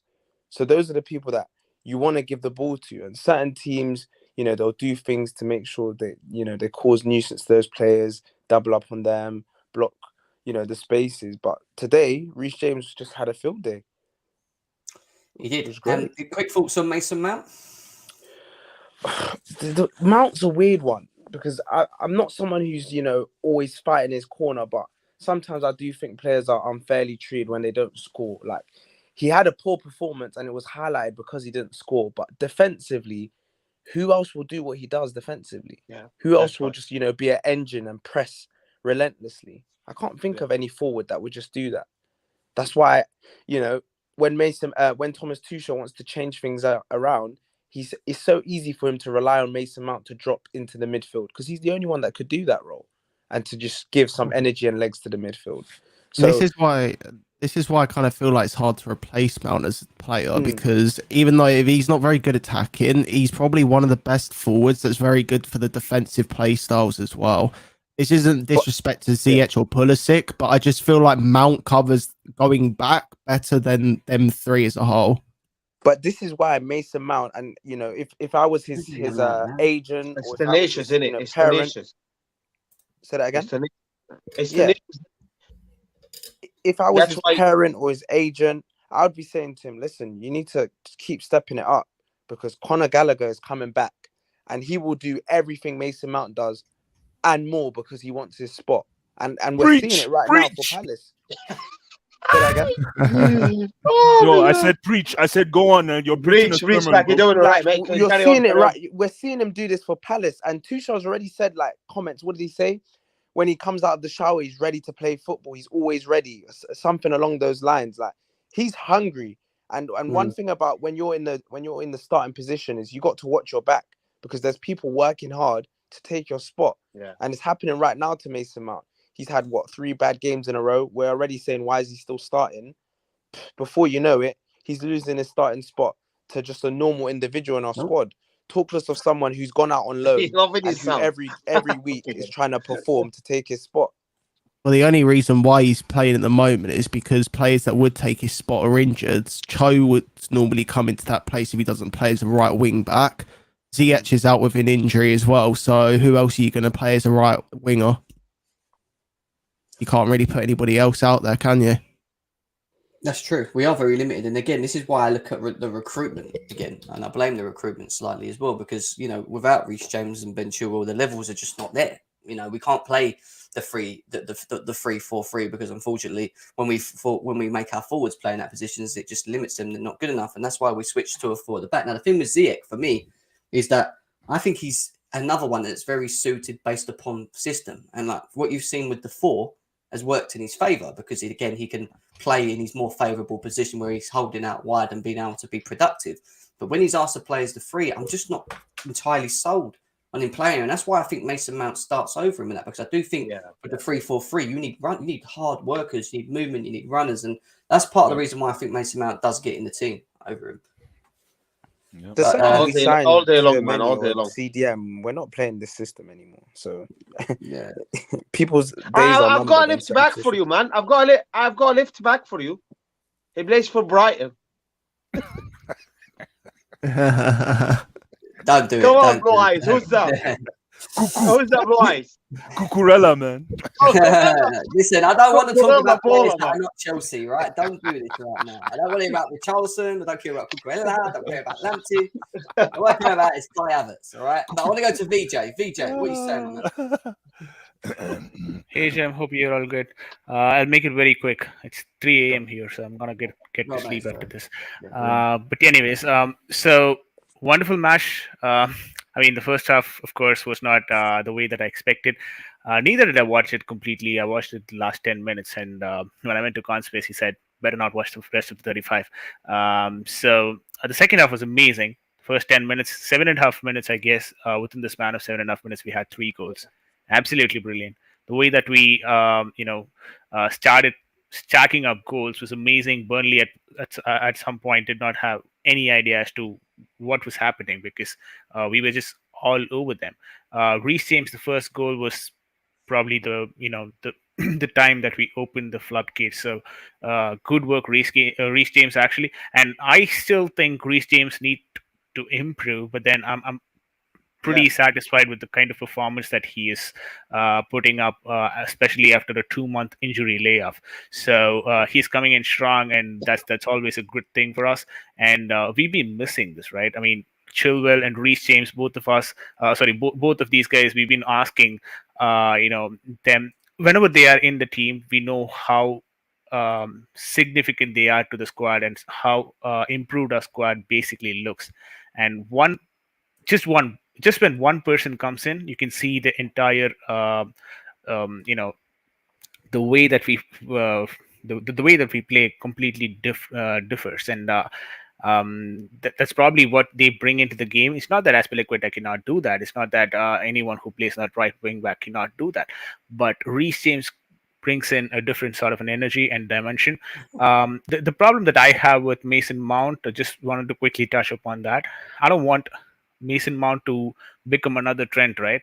I'm not saying that he is like that, but the thing is, when we talk about Reece James and Trent, what's the first thing that comes to mind? We say that Reece is better. At least Chelsea fans, we say that the Reece is better. The reason why we say that is because his primary job is defending, and he does that the best. And then he is also helpful in the attacking phase, right? But with Trent, it's the other way around. So he's good at the attacking side of things, and since he plays at the wing back, his defensive work is not good. I'd rather have Reece in my team than Trent, given his position, right? I'd probably say the same thing for Mason Mount right now. I'm not saying that Mason Mount is not good going up top. He's been historically good. But right now, he's just in that team for a different role that he offers, which is the defensive capability. And you cannot survive on that for a long time. So it's high time that he, picks up his attacking ability as well. It's not that he's lost it completely. It's about confidence, like how Dylan mentioned. I hope he will gather that confidence as well. And Ziyech being on a good form doesn't help his case either, because you've got someone on a very good form who's ready to play in a different system. So it's just a matter of time. He could probably replace you if a different system is adapted. So that also just adds up to the pressure. And Tuchel as well tried and moved him more on the midfield area in the second half, and you could see that sort of a development that happened after that with the fluidic work that happened amongst the front three. And Kai Havertz, just wanted to touch upon Kai Havertz as well. Brilliant player. What a player. I mean, you can see him grow in confidence and the way that he, like during his Bayern Leverkusen days, right? We've just, we've seen him performing all those sneaky, small tricks and all that. But everything was missing in the first, 1 year of his tenure with Chelsea. And we thought, did we actually make a mistake? But then you can see that now. It's got a lot to do with confidence. And once the confidence starts seeping in, you can see that getting translated in the play. And he's starting to do that as well. So him being in that front three provides a lot of mobility. Now that adds up another bit of a pressure for Romelu Lukaku, because you've got a striker who scores every single matches that he's played in. So it's going to be very difficult for Romelu Lukaku to replace him. But it's not all gone for Romelu Lukaku. He's still got opportunities, and he needs to earn the opportunities off the field. Train with the boys and prove himself in the training, and that's probably how he's going to get his time in the squad. I believe it's not going to be an easy road for Romelu Lukaku to come into the squad. Just because you're a £100 million striker, you don't get an automatic, entry into the squad. So I think he needs to earn his place. That's for Romelu Lukaku. And I also felt Jorginho was not at the highest today's game. A lot of, I wouldn't really call it errors, but then very defensive in his games, in his playing style. So that's something that I was a bit concerned about as well. Kante, not the best of his version today, but still managed to do the job. Thiago Silva, I've got no words more to praise him. Absolutely brilliant. I'm running out of adjectives to actually talk about Thiago Silva right now. But 37. I don't think so. He needs to be even in comparison with Van Dijk, because he's proved us time and again that he reads the game better than anyone in the Premier League. And I believe Kasim was the one who said, he makes up with his intelligence the lack of pace that he has. I don't even think so. He has lack of pace. I mean, you could see him, having that pace, right? It's just that he doesn't. He chooses not to use that because he's more intelligent and he can work around that. And if he has to go through the pace, he'll still do it, right? And he doesn't want to do it because he knows to read the game, and he's always in the right position most of the time. So I think Thiago Silva, again, top of his game. 4-0. I think the last time that we won a team 4-0 was probably Norwich in Premier League. So this definitely is a confidence booster. Havertz with two goals. Pulisic also starts to dribble a lot better now. Honestly, I didn't want him to play the Burnley game because I was worried if he would get injured given the physical nature of Burnley team. But then he did a good job as well today. Hopefully, he stays fit for the rest of the season and provides a lot of match-winning performance like this.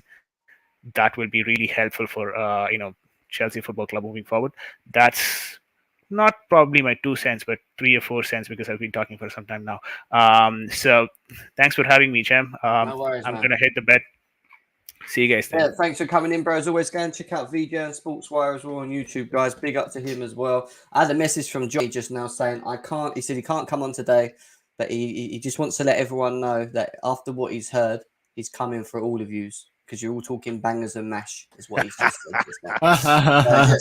Just a little heads up for all you guys that potentially you might see. Come on, Johnny, mate. You love me. You met me. Come on, Johnny. Mate. We share the minerals together, mate. It's all love. It's all love. If Johnny was here now, he would be going off, wouldn't he? But yeah, he said he'll be on the next time round just to talk about the money mason. Johnny loves me, really. He's a nice bloke. I met him at Box Park. Absolute geezer.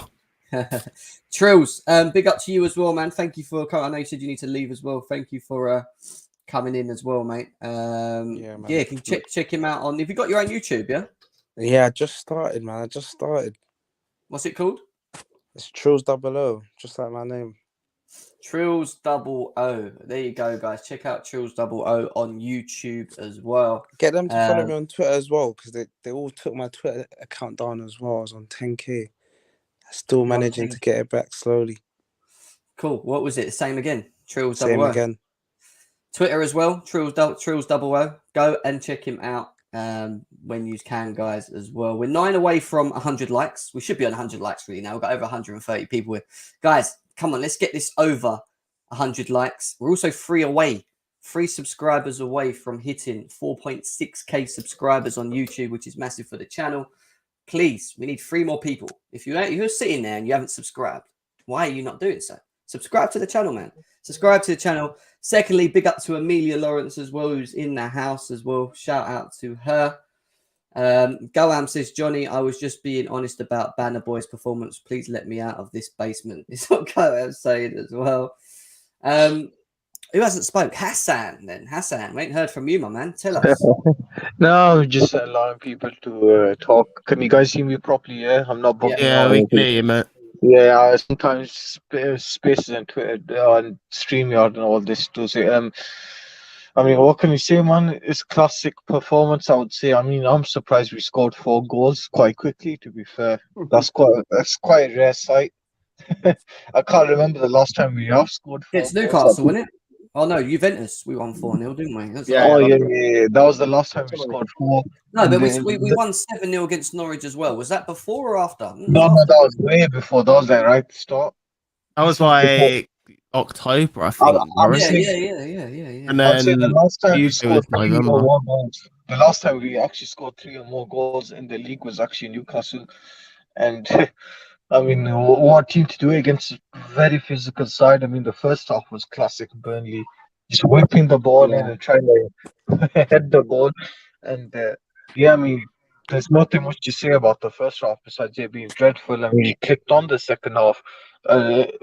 Mao dropped in a lot deeper, and it looked a lot quicker down the midfield, surprisingly.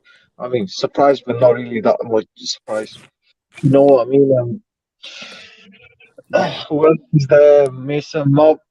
I think by his standards, I mean, he needs to be dropped. After the UCL, I think the problem is there's not many other 10s out there that are as consistent as him. So Tuchel's got like a bad headache. Like, he can't drop Mount, even though he's dropping like a disaster class. Really, this is probably his poorest run I've seen him under the shirt. Kante, by his standards, was quite bad. Like, he was a 6, but you know what I mean? Like, for his standards, he should be doing a lot better.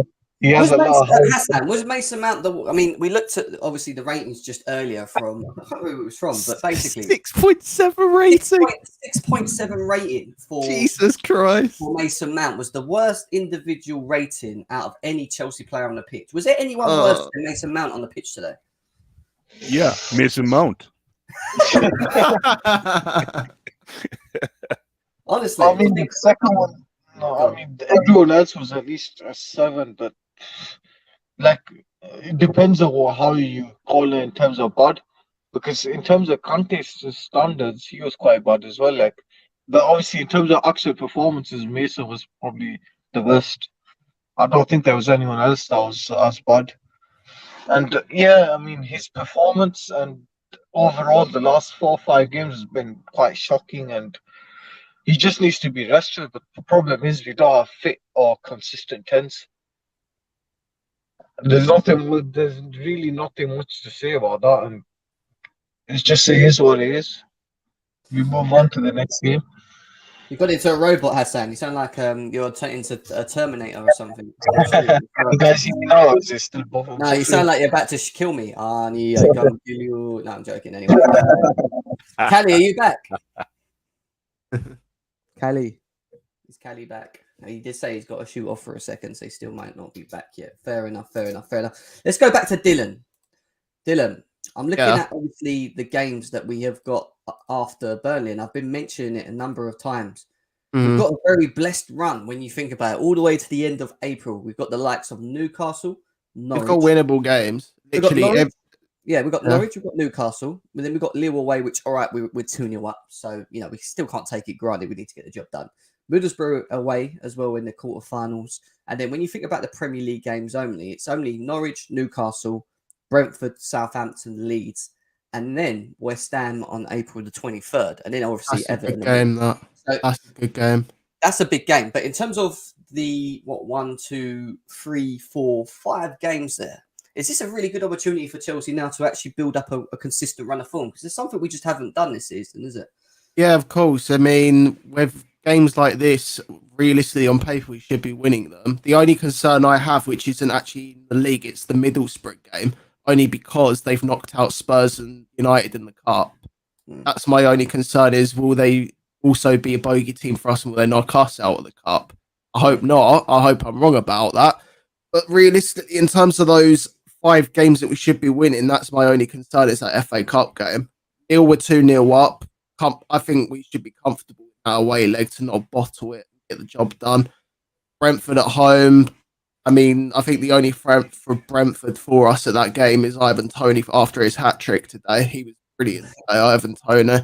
Yeah. Newcastle on Sunday, that's going to be tough because we know Newcastle's form has picked up with Eddie Howe in charge. That's a big game for us because Newcastle over the years have been a real... At home. Yeah, it is because over the years, Newcastle's been a shit show for us when we're at home. I remember what year was it? It was like 2014 when Pape Cisse scored that insane goal against Chat. That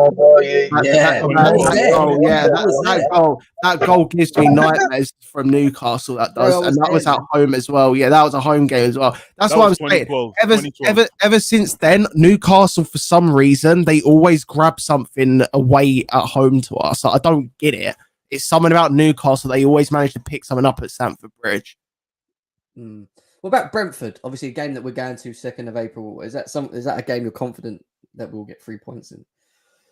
I mean, if we can only manage to beat them 1-0 away, then I don't know. Anything could happen, really. I mean, we could have been saying earlier on in the season, would we have been comfortably beating Burnley? You would say yes, we should be, but we drew 1-1 to them in our home fixture. We did against Everton when they had a C team out with their youngsters.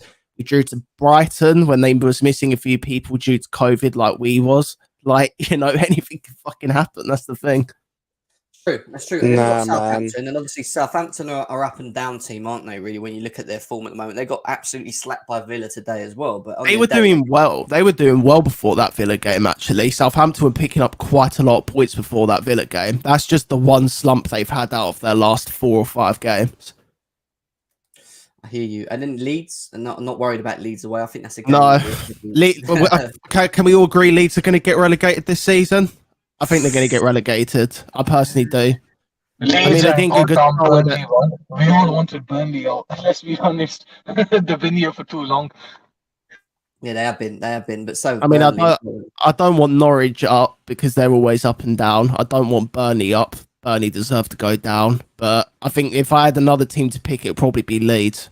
So those would be my 3 teams to get relegated. And then when you obviously look at the table at the moment, we're 10 points behind Liverpool. We still have a game in hand. They were slightly lucky today against West Ham. I just felt like West Ham didn't take their chances in front of goal. That could have easily been a draw. But then I looked at Liverpool's games and I thought to myself, well, look, I'm not thinking of C because I don't think we can catch them. But when you look at the games that they have got coming up, they've still got to play Inter Milan, which they were up 2-0 anyway. Brighton away. Okay, I expect them to win, but can be tricky because they play quite well. And then they've got Arsenal. And then they've got, Man United, which they're meant to have played. Watford. And then they've got City, Aston Villa, Everton. And then look at that. That's a big game, though. Do you know that the scariest game... thing with Liverpool? Because they're such a 11-a-side team, you just got to see who stays fit. Because one injury, because we know what Klopp's like. They'll play their strongest team, even though they're 2-0 up against Inter. And all it takes is one injury. And then the castle starts to fall apart. It's true. 100%. Well, that's not necessarily true because they had COVID issues like a few months back and they were still picking up results despite COVID issues. It's because the games were delayed as well. A lot of the big games. That does make sense now. They did have breaks. We was the only team that for some reason didn't get a COVID pass break. Yeah, that's true. That is true. Yeah. Straight in. Blue Ice. Yes, sir.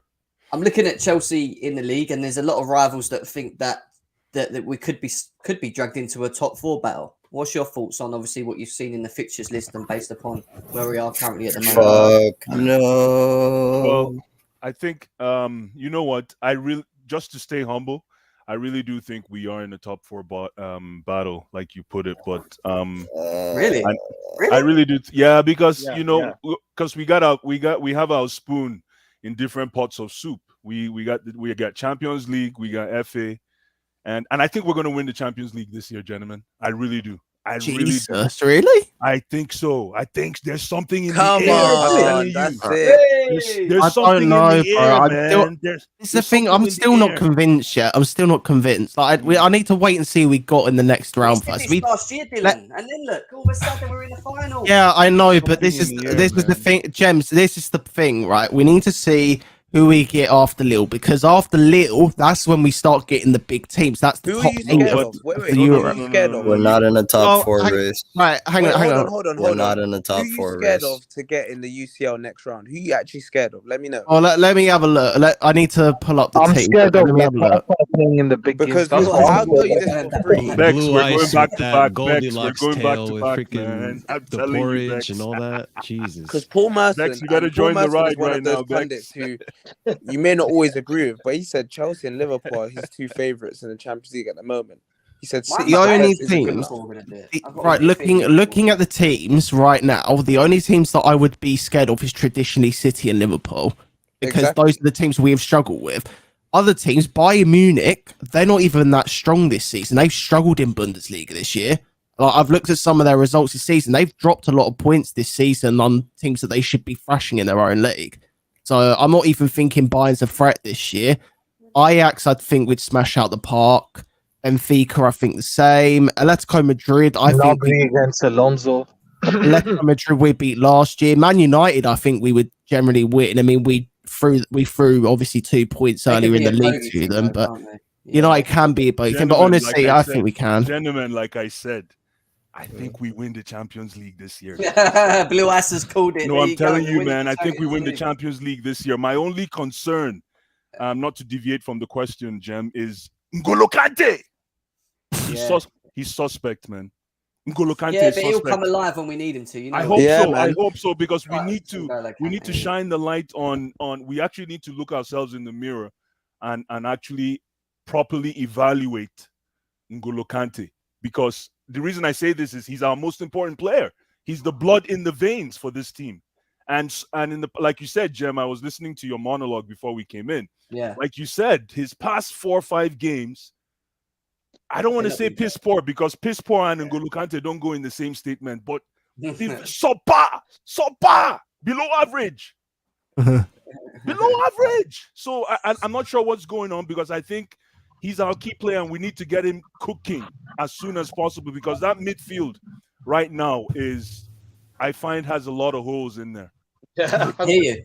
I hear you. If that makes any sense. I want to talk to Callie and Marshall because they've not spoken yet as well. Callie, you go first, my man. Obviously, what was your thoughts on the game? You've heard people talking about certain individual performers, Reece James, Kai Havertz, but I also want to know what you think about Mason Mount as well. So tell me.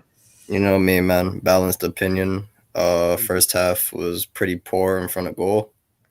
Burnley should have went up 1-0. They folded an easy chance, and then we went to the second half and smashed them out the park. When it comes to Mason Mount, should be like an in-between. I don't know why people have to be so polarizing with him. It's like they try to make him the second coming of Christ, and then they try to say he's like worse than garbage. It's like there's an in-between. He was shit today, and he was shit in the game against Luton. I mean, not Luton. He was shit in the game against Liverpool. That's all that needs to be said. He was poor in front of goal. But it doesn't mean like, oh, he should be out of the team or we should sell him. Same thing with Conte.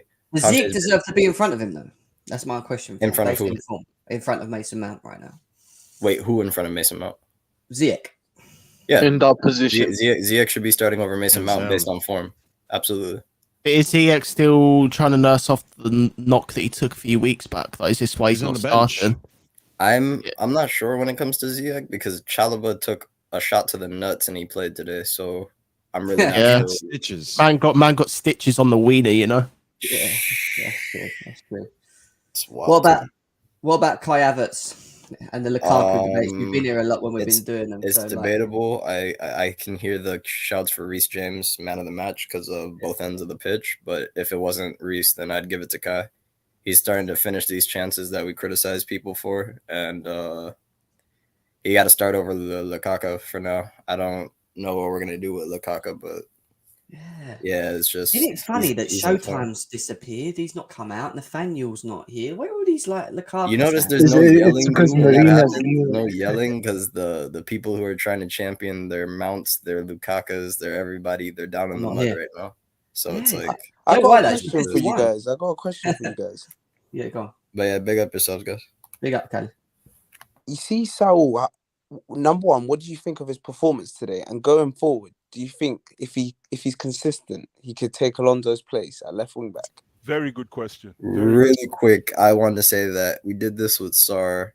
Do not be reactionary when it comes to Saul. He's had 2 good games. We hope he can continue that form. But there's a chance a stinker can come happen. I mean, his rating can happen. I wouldn't say reactionary because he actually has experience playing left wing back. No. I'm not saying it like it's a bad idea. It is a decent idea, but I'm saying the good old classic quote: "You got to give him a run of games." You get what I'm saying? Because it's like we're gonna see what's going on in a run of games. Next game he could be shit. I think he can work out as a left wing back. The thing is, though, Kelly, the only thing I would say to that is that he's the kind of player for me this season that started really bad and it's just grown game by game by game. And it's like he hasn't really had like a really bad game and then a great game. He seems to be quite consistent with his performances. Now, look, today I don't think he was amazing, but at the same time, I don't think he was shit. But it could be the opposite. It could be the opposition. You know why? To be honest, it's pedestrian. Like not in a disrespect. Like it's an average performance. And honestly, to be honest with the way Tuchel has the team set up and how he coaches, all we need is for in these gap positions for people to be average, and we can get by. It's just people will put in stinkers in specific positions, and it will get exposed depending on the game and what's going on. You know what it is, right? Our left back position so bad here. So anyone that you guys see that's better than Alonso, you're gonna take him. We need a proper left back one. But to be honest, and this isn't gonna be a popular opinion, if Alonso plays like how he played against Liverpool, I'd rather have him over Saul. Let's just have it right. Preach, run. Like, I'm not gonna sit here with my thumb up my ass pretending like Saul was like hot butter. You know what I mean? Like he wasn't like phenomenal today. He put on a shift. And I'm not gonna sit here and pretend like, oh, he's the guy. Like no, he's not. And back to what Blue Eyes was saying about the Champions League run. If we have Marcus Alonso that played like he played like against Liverpool, then fuck it. Yeah, let's go for it. I think we can win it. I think we have a fantastic team. I think Kai Havertz is the last 3 games we've seen a brilliant Kai Havertz. You know what?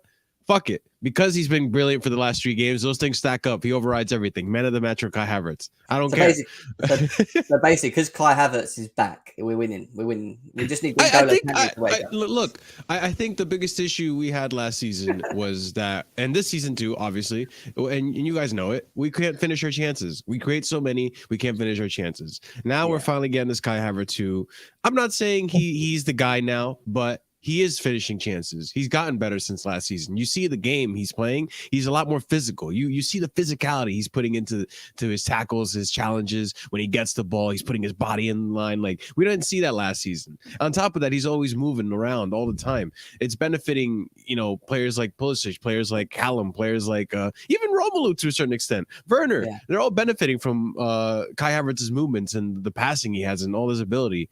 Look, I think right now with the system we have with Kai, it's working really well. I think that's what we hoped Romelu could do when he came into this team. And, he's putting a shift. It's hard to drop him. And with the form that we're in with Havertz, with Ziyech, and Pulisic right now, fingers crossed, knock on wood, hope he stays like this, we have a good attacking 3. Can I ask you something, Marshall? There's been a lot of talk about Mason Mount's performances. And again, today, I have to keep talking about him because it's a highlight. Because everyone's, obviously, we've seen you saw it, what I've just put up now. Yeah. He apparently had the worst performance on the pitch than any other Chelsea player, is what some individual thinks. But what are your feelings about Mason Mount at the moment? Dude, I was saying, because we were watching, and Jim, you got to send me this Discord link again because it didn't work for some reason. But I was saying on the Discord that if the amount of hype and if certain individuals hyped up Reece James as much as they hyped up Mason Mount, I wouldn't be like so polarizing with Mason. I wouldn't be so critical of him. But that's just not the case. We have certain individuals who like to mouth off and just, praise this kid like he's the next Messi or Ronaldo, But the thing is, this season, and look, don't get me wrong, he's a very talented guy. He's a very talented player. We all know this. He's a good player. He's a good player. But this season, he's dropped his game. He's not the same. He's not the same Mason Mount as last season. He's completely dropped his level. And right now, he's playing average, sometimes below average, even against Luton, bro. What's going on? Even against like Championship opposition, he can't even like step up. So for me, Mason Mount, just bring him on as an injection of energy off the bench. He should be off the bench, just like Callum, just like Romelu, just like Werner. Give me a proper starting lineup of the people who are in form: Ziyech, Kai Havertz, and Christian Pulisic, and we'll go the distance. We'll go far. We'll win the. What about your boy Pully? He was a bit funny in the first half. Was he? Second half, he was better. It was a bit of a mix. He was better in the second half. And you know what? With Pulisic, he's been playing this like kind of a cam position that he was kind of like forced into, and he's kind of been adapting to it. And you saw against Liverpool how creative he got. Like, he could get pretty creative with some balls over the top. I mean, yeah, he misses opportunity. We all know that. But, he was the guy who passed the ball to Mason, and Mason misses clear-cut opportunity. So, with Pulisic, look, here's the thing. You can miss chances. The same thing with Werner. I say the same thing with Werner. You can miss chances. But if that's the only thing you're doing in the game is missing chances, you're not even creating, you're not even making space for other players, you're not helping in the build-up of play, all this stuff, then fuck off, sit on the bench. But the thing is, Pulisic is doing all that other stuff. He's creating chances. He's actually making some runs. Today was a little frustrating at times with him because, bro, let go of the ball. You scored a hat trick against Burnley. Doesn't mean you're going to score a hat trick every damn game, bro. His decision making for me, the moment for me, Christian Pulisic. It's frustrating. He's frustrating, but he's had it's like you said, like he doesn't release it when he should release it, and when he does try and run with it, he's not he just doesn't look as fluid when he moves forward with the ball. He just How seems many like plays? How many plays static. today, Jem, where he was making a run into the attack and he didn't? He had a through ball opportunity. I think it was Reece had an opportunity, and I think Georgie yelled at him and said, "Bro, why didn't you pass the ball to Reece? He was wide open." Yeah, and he completely destroyed the play because he held on to the ball for so freaking long. I agree 100%. I want to just go on to one more quick topic before we finish off, and I'm going to start with Blue Ice in this one because I haven't spoken to him in a while. Sure. Romelu Lukaku benched. Yes. It seems like he's starting to find the bench a lot more. It's like he's going to be bench warming, especially when Kai Havertz is playing like he is at the moment. Yeah. What's your thoughts on it with him at the moment? I haven't spoken to you in a while about it. So yeah, Jem, bro, it's about time. It's about time. It's about time. It's long overdue. I thought this was going to happen right after the this so-called interview because that would have been a good response to that kind of behavior, so to speak. But I'm not sure why it took that long because I'm used to, if you remember the Mourinho days, if you mess up, you get to the bench and you got to earn your spot back on the field by performing. And I was hoping that was going to be the transition for Lukaku. Get on the bench. For you to get your shirt back, you got to score big goals. But no, he actually played more games after the interview. And guess what? Kai Havertz took the fall as a result. And Kai Havertz was on the bench for close to a month after his injury. Imagine if Kai Havertz was playing since then. He would have been in top form right now because I still think he's a little bit Kai Havertz is just a little bit off form right as we speak, even though he's scoring big goals. So, yes, I think it's about time. Lukaku needs to prove to us that he can score big goals off the bench before he can compete for that number 9 shirt again. For me. But, again, I know the squad is limited. The rotation is necessary. But for now, and you got to also consider the way we play, Jem. I've said it before on your stream, we play with we attack in a committee style structure. So there's three people running at you plus wing backs. When Lukaku plays, I said it before, it's like, it's like an orange cone in the middle of the highway. You always got to try and target him. You always got to try and get to him. And our play becomes too predictable. So I'm not sure how we're going to go around this. Maybe the new owners might have an answer, hint, hint. But as it stands right now, I think it's the best move that Tuchel has ever made, leaving Lukaku on the bench. And the best advice I have for Lukaku is, for whatever minutes he does get, he better score big goals. Well, and the other thing is watch and learn, right? Watch and learn. What I would say. Big, huge. Watch and learn. Absolutely. Watch and learn. Understand that you need to adapt your game. Thank you. Look at Kai Havertz. Yes. Look at Kai Havertz. If Kai Havertz is not scoring, he comes down. He drops deep. When he drops deep and nothing is working, he runs to the wings. When he runs to that wing and nothing is working, he goes to the other wing. So I mean, there's so much work that Lukaku needs to bring to his game to be able to fully function in our system. So, in other words, the system is bigger than the player when it comes to Chelsea. Yeah, I agree. 100%, my man. Blue Lounge, big up to you, Mo. He's in the chat as well. He says, get the likes up as well. Go and check out Mo at the Blue Lounge as well. Makes great Chelsea content as well, guys. So go and sub over there if you can. Goam says, Lukaku is a flat track Tim's at best. He's ghosting against big sides, so we need to know he's level. Well, you say he's level, but he sometimes even struggles to score more than one goal against Chesterfield at the moment. So, or should we say Luton? But it is what it is. Enjoying the stream. Blue Ice talking facts as well is what we've got here. Kazim, I haven't spoke to you in a while. I know your thoughts on Lukaku, but like, is there any redemption for him? Is there any way back? Is there anything he can do to like get himself back in this squad? Oh my man! Listen. This guy was speaking before Blue Eyes. What is he? What's his name again? Sorry. Who's that? I thought we stopped. Yeah, Marshall. Yeah. That's Marshall, man. Yeah, man. I thought it was so harsh on Mason Mount, man. I'm not gonna lie. Come on, dude. Let me address that point. First of all, Pulisic has been bored since he came from the injury. But yeah, it's been bored. And he had easy chance against Liverpool. He couldn't score, right? Mel had two, but okay. He had an easy chance to score. He's stubborn, bro. He's stubborn. He should be scoring that against Liverpool. Mason Mount, right? Yes, he's not been great. I think it's confident thing, but his work rate is outstanding. So really, we've been a bit too harsh. Let's go back to Lukaku. Lukaku, my man. I said it from day one, man. He's a wrong. So I'm sticking. I'm Mr. Consistent, man. Should know that, Jim. Yeah. He is in.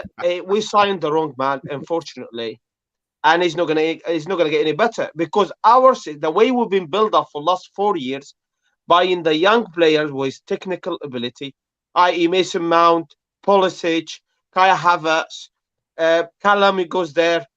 This player is technical player. We need a flexible striker, i.e. Alexis Sanchez type, Griezmann type, Karim Benzema, Mo Salah, Richarlison. The board decided to.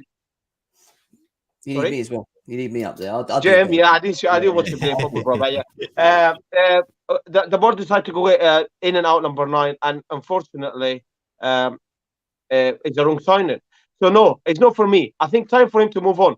To sell him or loan was option to buy, man. I think that's the way forward for me. Oh, 9 no safety. I'm going, Jim. I just want to say something. Thanks for having me, Jim. I appreciate that. Blue Eyes, I'm going live soon, mate. If you're there, let me know, bro. Yeah, I'm gonna to you, Jim. Yeah, don't worry. I'm gonna finish off soon anyway. So I'll send everyone over to you if you're gonna go live. So yeah, big up to you, Jim. Thanks for having me. I appreciate that, my man. No worries. Look, this is 100 of you here. Yeah, we're going to finish off soon anyway. Go and follow QNTV. He's going to carry on doing his review as well. Top man. Thank you. No worries. Yeah. I know Callie's thoughts on this. Trills, tell me. Yo. Romelu Lukaku, is there anything you can do to get back in this team, man? It's very simple. I mean, I was saying this in a few spaces. He will get a chance. Maybe not because we want him to, but the fixtures coming up, the limited amount of time. I think we've got 6 games in 15 days or something along those lines. We've got quite a congested lineup coming up. So by the luck of the draw, he will be rotated in. And the goal is very simple. When you start, score. And it's as simple as that. It's unfortunate. Kai Havertz right now is in very good form. He's just scored 2 goals. I wouldn't want to see him dropped in his next game. But eventually, that rotation is going to happen. So when he comes in, he just needs to score. And he needs to have a brilliant performance. Because all us fans and everyone who watches Chelsea can see very clearly that Kai Havertz helps us play much more fluid and a nicer, sharper brand of football, as opposed to when Lukaku plays up front and he seems very lethargic. Yeah. But even with him, it seems like a confidence issue because I'll be honest, I went to go watch Arsenal versus Chelsea for Lukaku because I said, I know this guy's going to score. And that day he was doing everything. Yeah, the opposition was, piss poor, but he was trying everything, sprinting across to get that tap in on Reece James's cross. I can't remember what game it was in the league. He had the exact same chance. He just dangled at his foot and the ball went right past him. He just doesn't put in the same effort. Yeah, Goham cracks me up. He says a 28-year-old Lukaku plays like a 37-year-old Criminaldo. He does, doesn't he? Like he doesn't move. But you're right. He will get opportunities. Always so creative, man. Jesus. The thing is, right, it's a bit of a problem because I don't mind him being on the pitch when he's scoring goals, but he affects the system. And that's why we're just not... I don't think we benefit when he plays. I just feel like we're playing with 10 men because he doesn't want to adapt to the way that we're playing. It's like we always have to adapt to him. And I know you're saying like he's got a bit of a mentality issue at the moment. He's not, he's struggling to sort of get into form and that, but he's 28 years old, man. Like Marshall, a 28-year-old Lukaku, when you've got likes of Kai Havertz, who's 22, 23 nearly, like surely mentality shouldn't be a question with someone that scored 300 goals in his career. Listen, the one thing I greatly dislike about these Mason Mount debates, these Lukaku debates, these Callum Hudson-Odoi debates, all these debates with Chelsea, the fan favorite players, is that they're not consistent. I have people here for since last season, since he's joined, over and over and over again, just getting on Ziyech, and the biggest thing being like, oh, he's 28, he's 29, however old Ziyech is, I don't even know anymore. He's all different types of ages every time I hear it. But he's this age, he's in his prime, he should be playing better, he should be doing more. You know, he's just not stepping up to his expectations. He's a disappointment. Where is that conversation for Lukaku? Where you're supposed to be in the prime of your life, you're supposed to be at a prime age as a striker, and you kept saying how you're multifaceted, Lukaku. Where is that now? The only type of style of game that I see is the one that you picked up from Inter, which is running behind, and you're not even playing like you're playing like from Inter, man. All you do is running behind. All you do is a thumbs up. All you do is point to where you want to fucking go, and then get yourself offside because your shoulder was off by a little bit. Which, by the way, still don't think it was offside, but whatever. But like, it's just like it's frustrating because like you guys said it. This guy is in his prime. He's 28. At this age, he should be doing so much more. He should be playing like he played against Arsenal. He should be playing like he played against Aston Villa. You know, people like to argue maybe it's because they have a high line, and you know, he played decently against Liverpool. So you know what? Here, the way I see it is keep him benched. Play him. He will get his opportunity. You know, the way he gets onto the side is when Tuchel decides to let him play. Working hard. And working hard. Work hard. Stop, stop enjoying the food in London, bro. That's a big word to use for Lukaku, mate, because he doesn't work hard. He's too busy with Inter, mate. He wants to go back to the Farmers League, mate. Too busy writing love letters to Lautaro, man. Jesus Christ. The funny thing is, right? You want to know what the funny thing is about the offside, Jim? The same VAR system, right, gave the Mane a goal. The same one that gave Lukaku offside, he gave a goal without including his sleeve. That's the ironic thing, man. And the funny thing is about this 28-year-old, yeah. The funny thing is we slated Ziyech because of his age. Yeah, exactly. Now we're defending Lukaku, man. We call Ziyech a shisha merchant, this and that, when he's meant to be in the form of his life. So all I'm going to ask, man, is consistency. I agree. I mean, Gowan cracks me out. He goes, Tim's equals Ibra ego, Tappy ability, and Troy Deeney physique. This guy, I swear, he does. He always drops banger. Why does and you know what blows my mind, Jem? He always sounds like it. This is how bad Romelu Lukaku has been affecting Chelsea fans. People are asking for Tammy Abraham to come back. I don't even want. And he is pulling a madness at Roma right now. He's top scorer in Serie A. You know how embarrassing that is, bro. Dylan, love you, man, but Serie A tax, bro. Come on, dog. No, but it's funny though, isn't it? It's funny. Romelu's doing it. We get rid of Tammy Abraham, and look what's happened. He's now the top scorer for AS Roma. What is the one thing that Lukaku and Tammy Abraham have in common? They both can't fucking header. I've never seen Tom. That's kind of true, to be fair. Yeah, that's a good point. Yeah, mate, they're so bad. I've never known someone to be that. Yeah. Honestly, Lukaku. The one thing that drives me mad is how can you be as tall as him and not jump? He literally can't get his feet off the grass. Like he literally struggles to lift his weight. Jem, the irony of it all is for Kai Havertz, that's actually his secret weapon. He scores a lot of his goals with his head. Yeah, Kai Havertz. Most of Kai Havertz's goals have been aerial. They've been headers. Yeah. Are you serious? You remember the one against Liverpool early this season? Yeah. That was a blinder. Yeah, of course. But Kai Havertz has more in his locker, doesn't he? Because he can score with his head. He will, he will lob a goalie. He can shoot. Absolutely. Like, he's just got so much like ability. You know what I mean? To his game. Yeah. And he's not even at full capacity yet.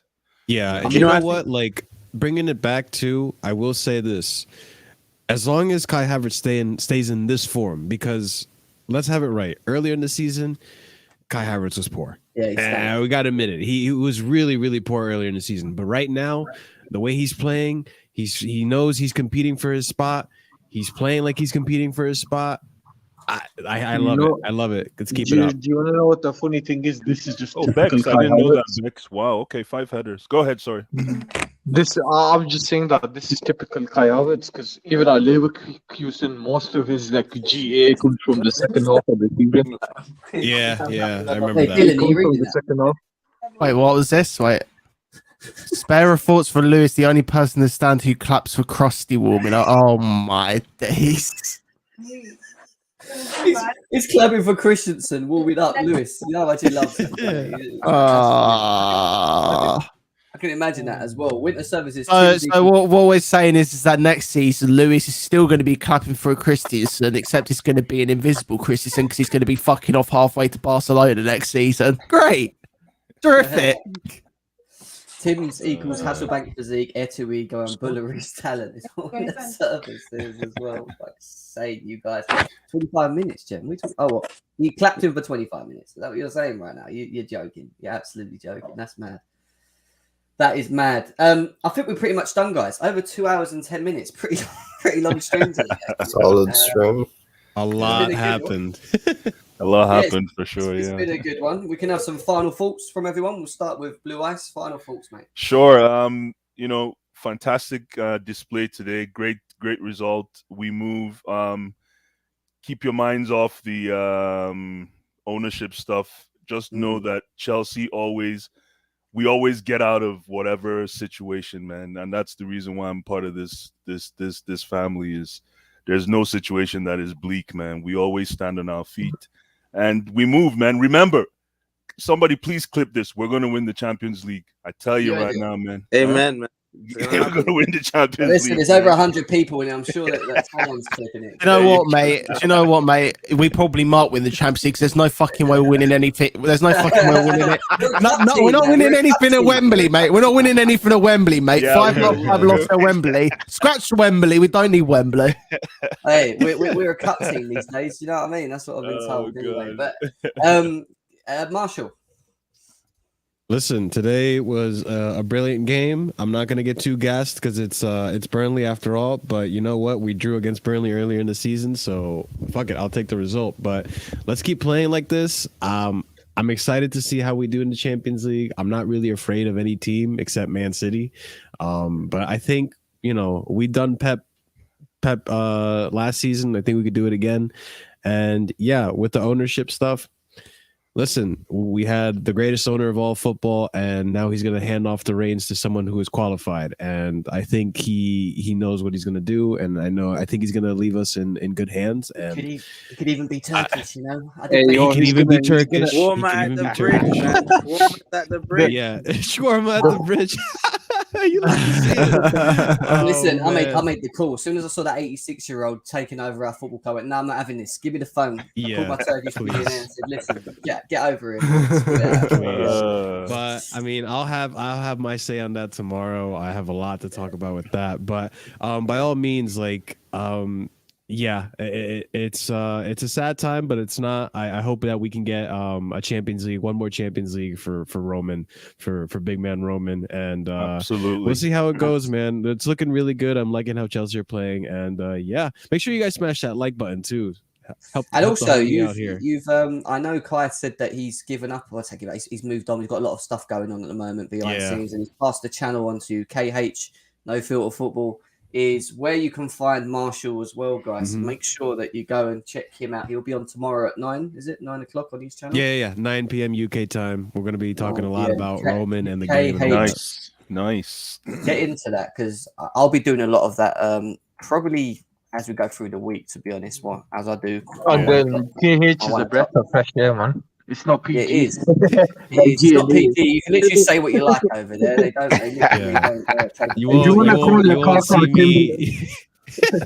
You won't see me big up in Mason Mount like a lot of other people love to do. So there you go, guys. The link is there. KH No Filter Football. Go and check it out there when you leave. Hit the like before you leave. Appreciate Hit the subscribe button before you leave as well. But make sure you go and follow him. Oh man, come on. Well, we move on to Cali. Cali, final thoughts.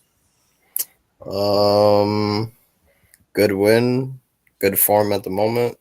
Keep it up, see what happens in other competitions. I don't want to speak too soon. Big up everyone, stay safe. Prayers out to those in Ukraine. Big up to you, Cali, man. It's always good to hear Cali around. Cali's usually in here with me when it's absolutely crazy. Mad. Right over each other. But it's been nice today. This is a tame stream for my standards with Jem and Lewis. This is nice. A tame stream. Is that a good thing? That it's a Absolutely. I don't have Oh, to it's Okay, a get good. very it. good What thing, do you man. mean? You all Okay, have a good. chance to talk. You I all think have most of my streams are pretty heated usually around Nice. the one. I have to Yeah. mediate too much because I got too many extremists on either side fighting over dumb shit. But yeah, big up yourself, Jem. You'll big up catch to me you, on man. another one. You know Big the up to deal. you. And Big everyone up stay to you. safe, guys. You Yeah, too, and you, bro. You and too. you, bro. Take care. Dylan, final thoughts, my man. I don't think I really need to say much. I think everybody's covered it very well. I mean, last few games we've been brilliant. We just got to keep the form up, get as many points as we can. I think we obviously know we're out of the title race, so the Champions League's our main priority from now. See how we get on with that and trying to retain it. Yeah, today was brilliant, and bless up to you guys. It's been fun. It's been great. Big Dylan, up you to got you, your own. bro. What you got? YouTube, Twitch. What you on at the moment?